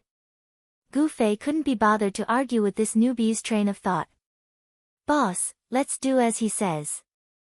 Otherwise, if the mission failed, it would be troublesome if the people didn't listen to orders." The 3 mages began to distribute their attacks evenly. Gu Fei expressed his satisfaction, but the priests couldn't hold on any longer. The attacking players no longer blindly bullied the enemy priests. As they gathered their manpower, they began to focus their firepower and break through. The priests finally realized that their human wall of 80 wasn't enough in the enemy's lair. If they focused their firepower, they would be instantly killed. 80 people? So what if they had 88,000? What they needed now wasn't the amount of regeneration, but the upper limit of their HP, boss. I think you guys are in danger. As an outsider, Gufeng could see the situation clearly. Mentally, he was biased towards Gu Fei. However, it seemed like the situation was already over. There's still a bit of time left. Can we kill one? If I can kill as many as I can, then I'll make a comeback and kill them all 4 times. Ling Gufeng was already thinking about his future. The priests were also in disarray. Many of the players in the outer circle had been killed. They respawned at the same camp, but not at the same spot. The priests who respawned at random would be the target of everyone if they didn't take off their masks. It was impossible for them to return to the camp and pretend to be the Great Wall. The priests all felt that Gu Fei's plan was childish, so childish that it was laughable. 80 priests weren't enough to form any sort of defense. It seemed like this guy was good at PvP, but he was a pig in team battles. Or maybe he just wanted to buy some time to kill one and make a comeback. That was what some people thought at first, but when they looked back at the circle, they were disappointed. Pig! What a pig! Not only did they not focus their attacks, but they also wanted to kill all 4 soldiers in one go. Dreams were beautiful, but reality was cruel. The 80 clerics could not provide that much support. Apart from the small gap when the enemy players gathered, the clerics could only hold on for a while. When the enemy players gathered in the hundreds or thousands, there was no way for them to survive. Alright, it's over. Looking at the densely packed crowd, the priests thought to themselves. Gufeng craned his neck to see if Gu Fei had killed a single one. Masked man, let's go. Gu Fei suddenly said. Has he given up? Everyone thought to themselves, but no one dared to ask. The boss was probably not in a good mood. However, mask didn't mean that you weren't an enemy. At least you had to die once. Everyone covered their faces with their masks and only revealed their faces after they died. That way, no one would dare to identify you as an enemy, and your chances of escaping were greatly increased. Fire, arrows, whirlwind slash, assassinate, all sorts of attacks came like a tidal wave. The priests had already given up and were instantly wiped out. But in the empty space where the priests were wiped out, everyone saw that there were 4 system guards.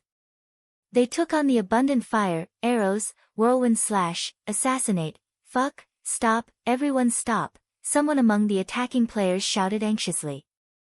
The whirlwind slash and assassinate could be stopped, but the arrows and spells couldn't be stopped. Tens of thousands of attacking players completely dedicated their attacks to the 4 pitiful system guards. Chapter 744. Everyone was dumbfounded, including the 80 clerics and the 5-man DPS team. Only now did they realize that everything was just a pretense. The plan of the clerics building the wall and killing the guards from within was just a facade. 1,000 Miles Drunk's true goal was to lure the enemy into such an attack, which was why he had requested for the damage to be evenly distributed among the 4 guards. So that's how it is. This guy isn't as simple as violence. Ling Gufeng sighed emotionally at the side. He was just here to watch a show and didn't mind if things got out of hand. He originally thought that the plan to get drunk from 1,000 miles away had failed, but now that things had taken a turn for the better, he was a little excited. Shameless. Despicable. Despicable. The attacking players cursed, but there was nothing they could do to stop their attacks from being unleashed. The 4 guards were immediately engulfed in a sea of fire. Arrows pierced through their bodies, and they could not be more dead. At the same time, the system notification that sounded like a death knell rang again. Camp 4 has been captured. Kill the intruder in 5 minutes. Only then did the attacking players realize that things weren't over yet. They still had at least 5 minutes to turn the tables. But, where was the target? The 80 priests all took off their masks, and no one could identify the target. Countless players began to curse that they had to rely on their face and badges to distinguish between friend and foe in this situation. All the priests shook the badges in front of them desperately, signaling to the other players that they were on their side and not to accidentally hurt them. Even the 80 priests hired by Gu Fei did the same. But at this critical moment, the attacking players wouldn't be too careless anymore. They all used Identify on the priests, which immediately exposed their real and fake badges. Some people tried to kill the priests, but after killing them, the priests would respawn in another location. They didn't remember their faces, so they had to identify them again. At this time, Gu Fei had already changed his attire. He specially equipped himself with a thief's cloak. At this time, he covered his face, wielded a dagger, and nimbly darted around the field like a hunter looking for prey. The 4 guards had been brought into his attack range, but he used Blink to escape. He wanted to get through these 5 minutes. The identified priests were being killed miserably. Ling Gufeng sent a message to Gu Fei, "The time these priests are really trying to buy is actually the 5 minutes, right?" "No," Gu Fei said. "But now the attackers are focusing all their firepower on them," Windy said. "That's because they're stupid. They're all reviving on the spot. It's clear that they're either neutral or attacking players. Defending players won't revive on the spot," Gu Fei said. Ling Gufeng was startled. "Then where do I revive?" "There's a revival point in the city," Gu Fei said. Listening, Gufeng smiled bitterly. "Only those who have died in and out of the city know about this setting. I'm afraid the players outside the city won't know about it." "There must be someone who knows," Gu Fei said. Gu Fei was right. There were indeed some people who knew about this situation. At this time, they finally reacted. "Don't kill indiscriminately. Those who resurrected on the spot can't be invaders." In such a messy guild organization, information had to be passed around. Who knew how long it would take for everyone to know about it? At this moment, the person who spoke didn't even bother to explain and immediately thought of an idea. "All guild members, retreat from the camp. Hurry." After this idea was spread, everyone agreed. All the players quickly retreated out of the camp. The 80 priests and the 5 damage dealers also took this chance to escape. At this time, no one cared about them. All the players who had left the camp were staring at the battlefield. The system alarm hadn't been deactivated, which meant that this person was still in the camp. Now that everyone had left, where could he hide? The camp instantly became much more spacious. Occasionally, white lights flashed, but they were all players who had died and revived on the battlefield. Naturally, they couldn't be invaders.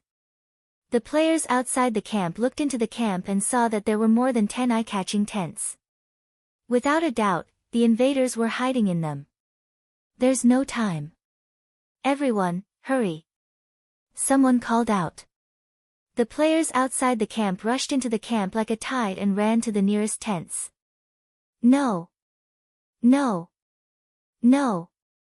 As the reports came in one after another, the countdown began. The attacking players were so anxious that their foreheads were covered in sweat. "No! No here either. We don't have any here either. Fuck, how is that possible? None of them." All the players were dumbfounded. More than 10 tents were empty, but the system alarm hadn't been deactivated. While everyone was dumbfounded, the last 10 seconds of the countdown entered. 10, 9, 8, 7, 6, 5, 4, 3, 2, 1. The heartless and unreasonable system announced, "Siege Rebel Camp number 4 has fallen. The camp has been abandoned. This area will retain the ability to go offline and save, but it will no longer be used as a resurrection area." Fuck. A chorus of curses could be heard from the wilderness outside of Cloud Peak. All of the players attacking the city received this system announcement. They really couldn't understand. There were more than 800 attacking guilds.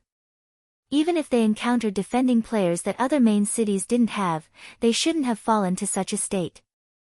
After the news of a siege camp being abandoned, the players in Cloud City were laughed at by players outside the city. This was a record. In the entire parallel world, there wasn't a main city attacking to this extent. In the end, their own record was broken. After a day, another resurrection camp in Cloud City fell. What are you doing? Trash. Trash. All the guild channels were filled with scolding messages. When the system notified them that Camp 4 had been attacked, almost all the guild leaders sent reinforcements. After all, Camp 4 was not as good as Camp 3. There were 4 NPC guards that could point out the targets for the players. Therefore, no one had expected this outcome. It was too late to say anything now. Ling Gufeng was also very confused. The resurrection camp was surrounded 360 degrees, and the only blind spots were those 10 or so tents. When the attacking players searched the tents, they didn't find anything. Where did Qianli hide? Ling Gufeng couldn't hold back his curiosity and asked Gu Fei for advice. It's very simple. At the start, I used a teleportation scroll to make a coordinate in the camp. When everyone left, I entered the tent, but I came out very quickly. I just didn't walk out, I used a teleportation scroll to teleport out. Understand? Gu Fei replied. I see. Ling Gufeng came to a sudden realization. It turned out that when everyone was searching for the resurrection camp with their eyes wide open, Gu Fei had brazenly appeared in front of them. However, everyone had treated this sudden appearance as a brother who had died on the battlefield. Gu Fei's cunning had exceeded their imagination. I don't think anyone died 25 times, right? Gu Fei asked Ling Gufeng. No. Ling Gufeng replied honestly. In fact, the battle ended very quickly. It wasn't easy to die 25 times. Then, I'll see you again. After receiving Gu Fei's final reply, Ling Gufeng tried to find him in the crowd, but he couldn't find him. The surrounding players were all mad and irritable, and they wanted to kick anyone they saw. Ling Gufeng hurriedly left with the spirit of safety first. Gu Fei was actually quite busy. He didn't just have to run away. Camp 4 had been abandoned. This was announced to the entire city. However, to the defenders, it was a different story. They said that the heroic defending guild Amethyst had conquered the enemy's Camp 4. This area will still have a save function, but it will no longer be used as a resurrection area. Everyone was dumbfounded. The cleric sent him back to the city, but Gu Fei didn't reply. Many people sent him messages asking what he was doing, but Gu Fei only replied with, I'm going for a stroll. Who knew that this stroll would result in such a big deal? At this time, the players who received the final notification from the system knew what had happened. They all sent congratulatory messages, which made Gu Fei restless. It's nothing. I just hired a few more people to take down the camp. Gu Fei briefly described his actions, which naturally attracted a lot of praise. What's the situation in the city? Gu Fei asked. Hehe, even the clerics are here. Victory won't be far away. The arrival of the 40 clerics was very timely. At that time, the Han family young masters Rosy Cloud's team had already discovered some of the amethyst and exceedingly strong members. They chased after them all the way to the mailbox at the city gate. Then, the 40 clerics descended from the sky. Against the heavens and reborn purple crystal had the upper hand in terms of numbers. Although the level of the members was uneven, drifting, thin waist dance, strange pupil, southern azure flower, and other elites were stronger than first-rate elites. Between the clouds did not have them. No matter how good the Han family young master's command was, he could not stop everyone from exploding at the same time. Moreover, Sword Ghost, Jian Nanyu, and even Yun Xiang were all good at commanding teams. The Han family's young master's advantage was not as great as when he was facing a normal team.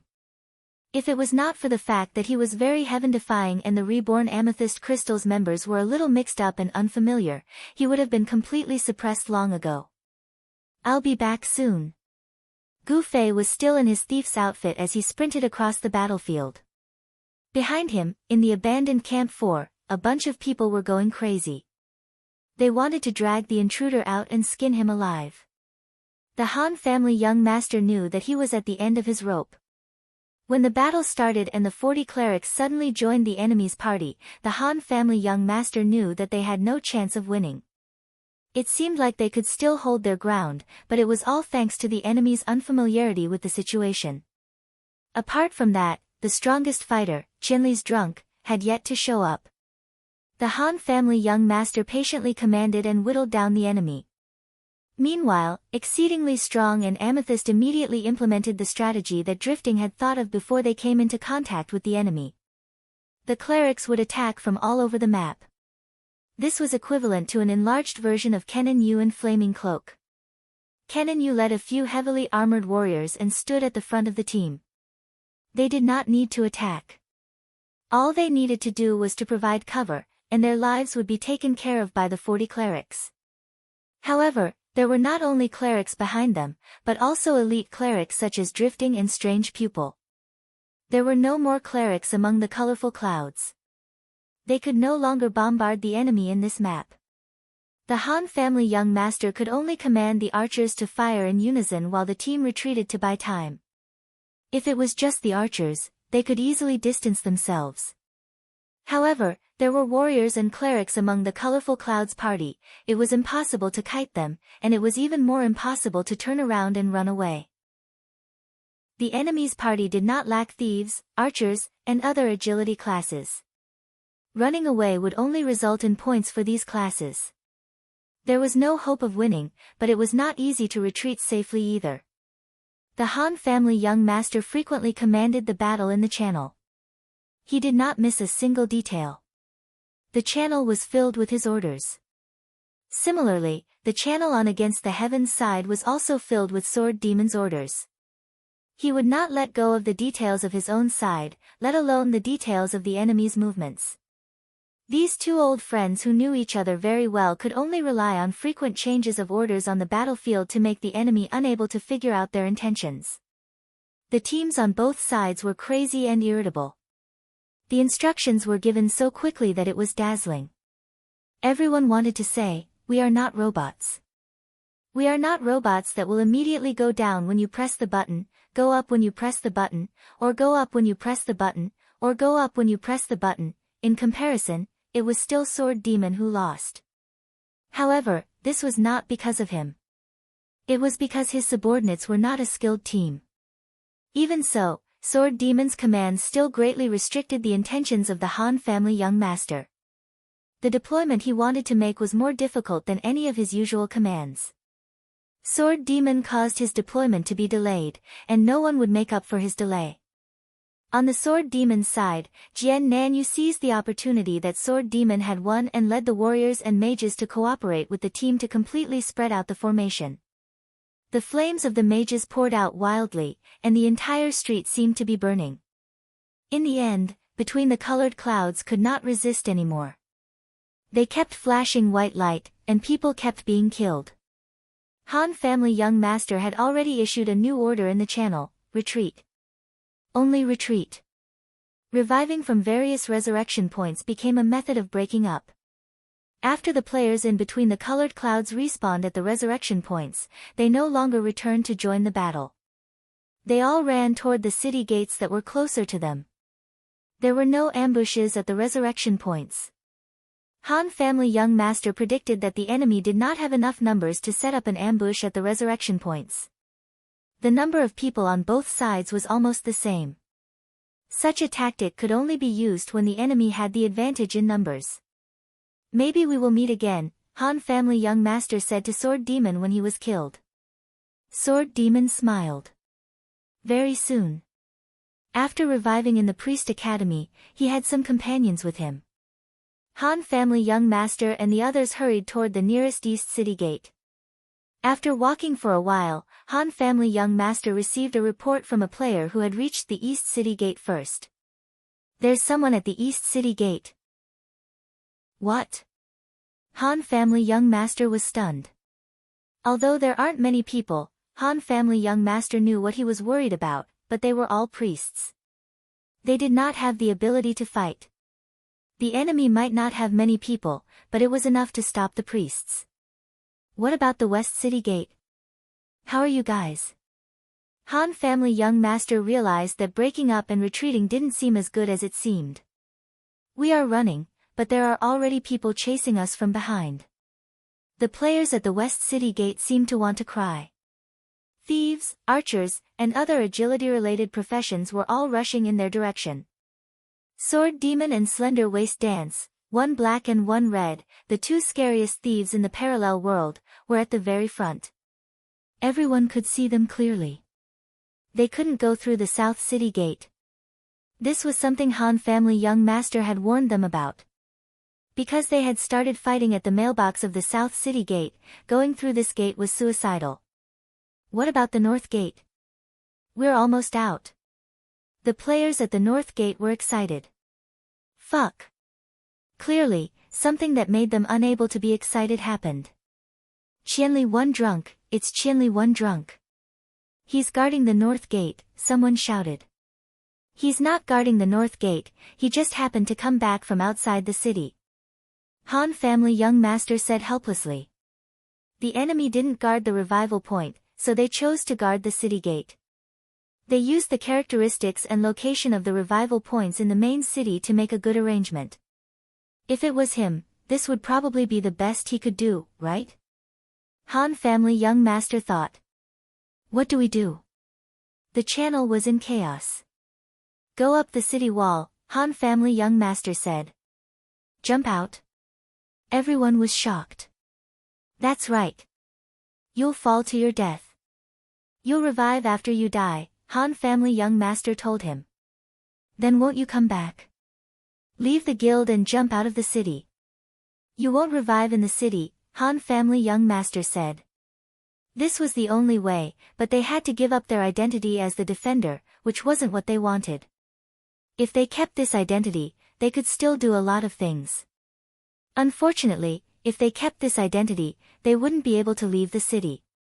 They would be repeatedly killed by the very overpowered and reincarnated Amethyst until they flew to the 15th server. They had no other choice. The players in between colorful clouds changed their route and went up the city wall of Cloud City. Those who didn't join Little Ray's bar jumped off the wall without hesitation. Those who did join had one last bit of hesitation. What about Little Ray's bar? It's already been arranged. Jump over the wall. Han family young master said. Leave the guild and jump over the wall. With someone taking the lead, the others didn't hesitate anymore and started to implement it.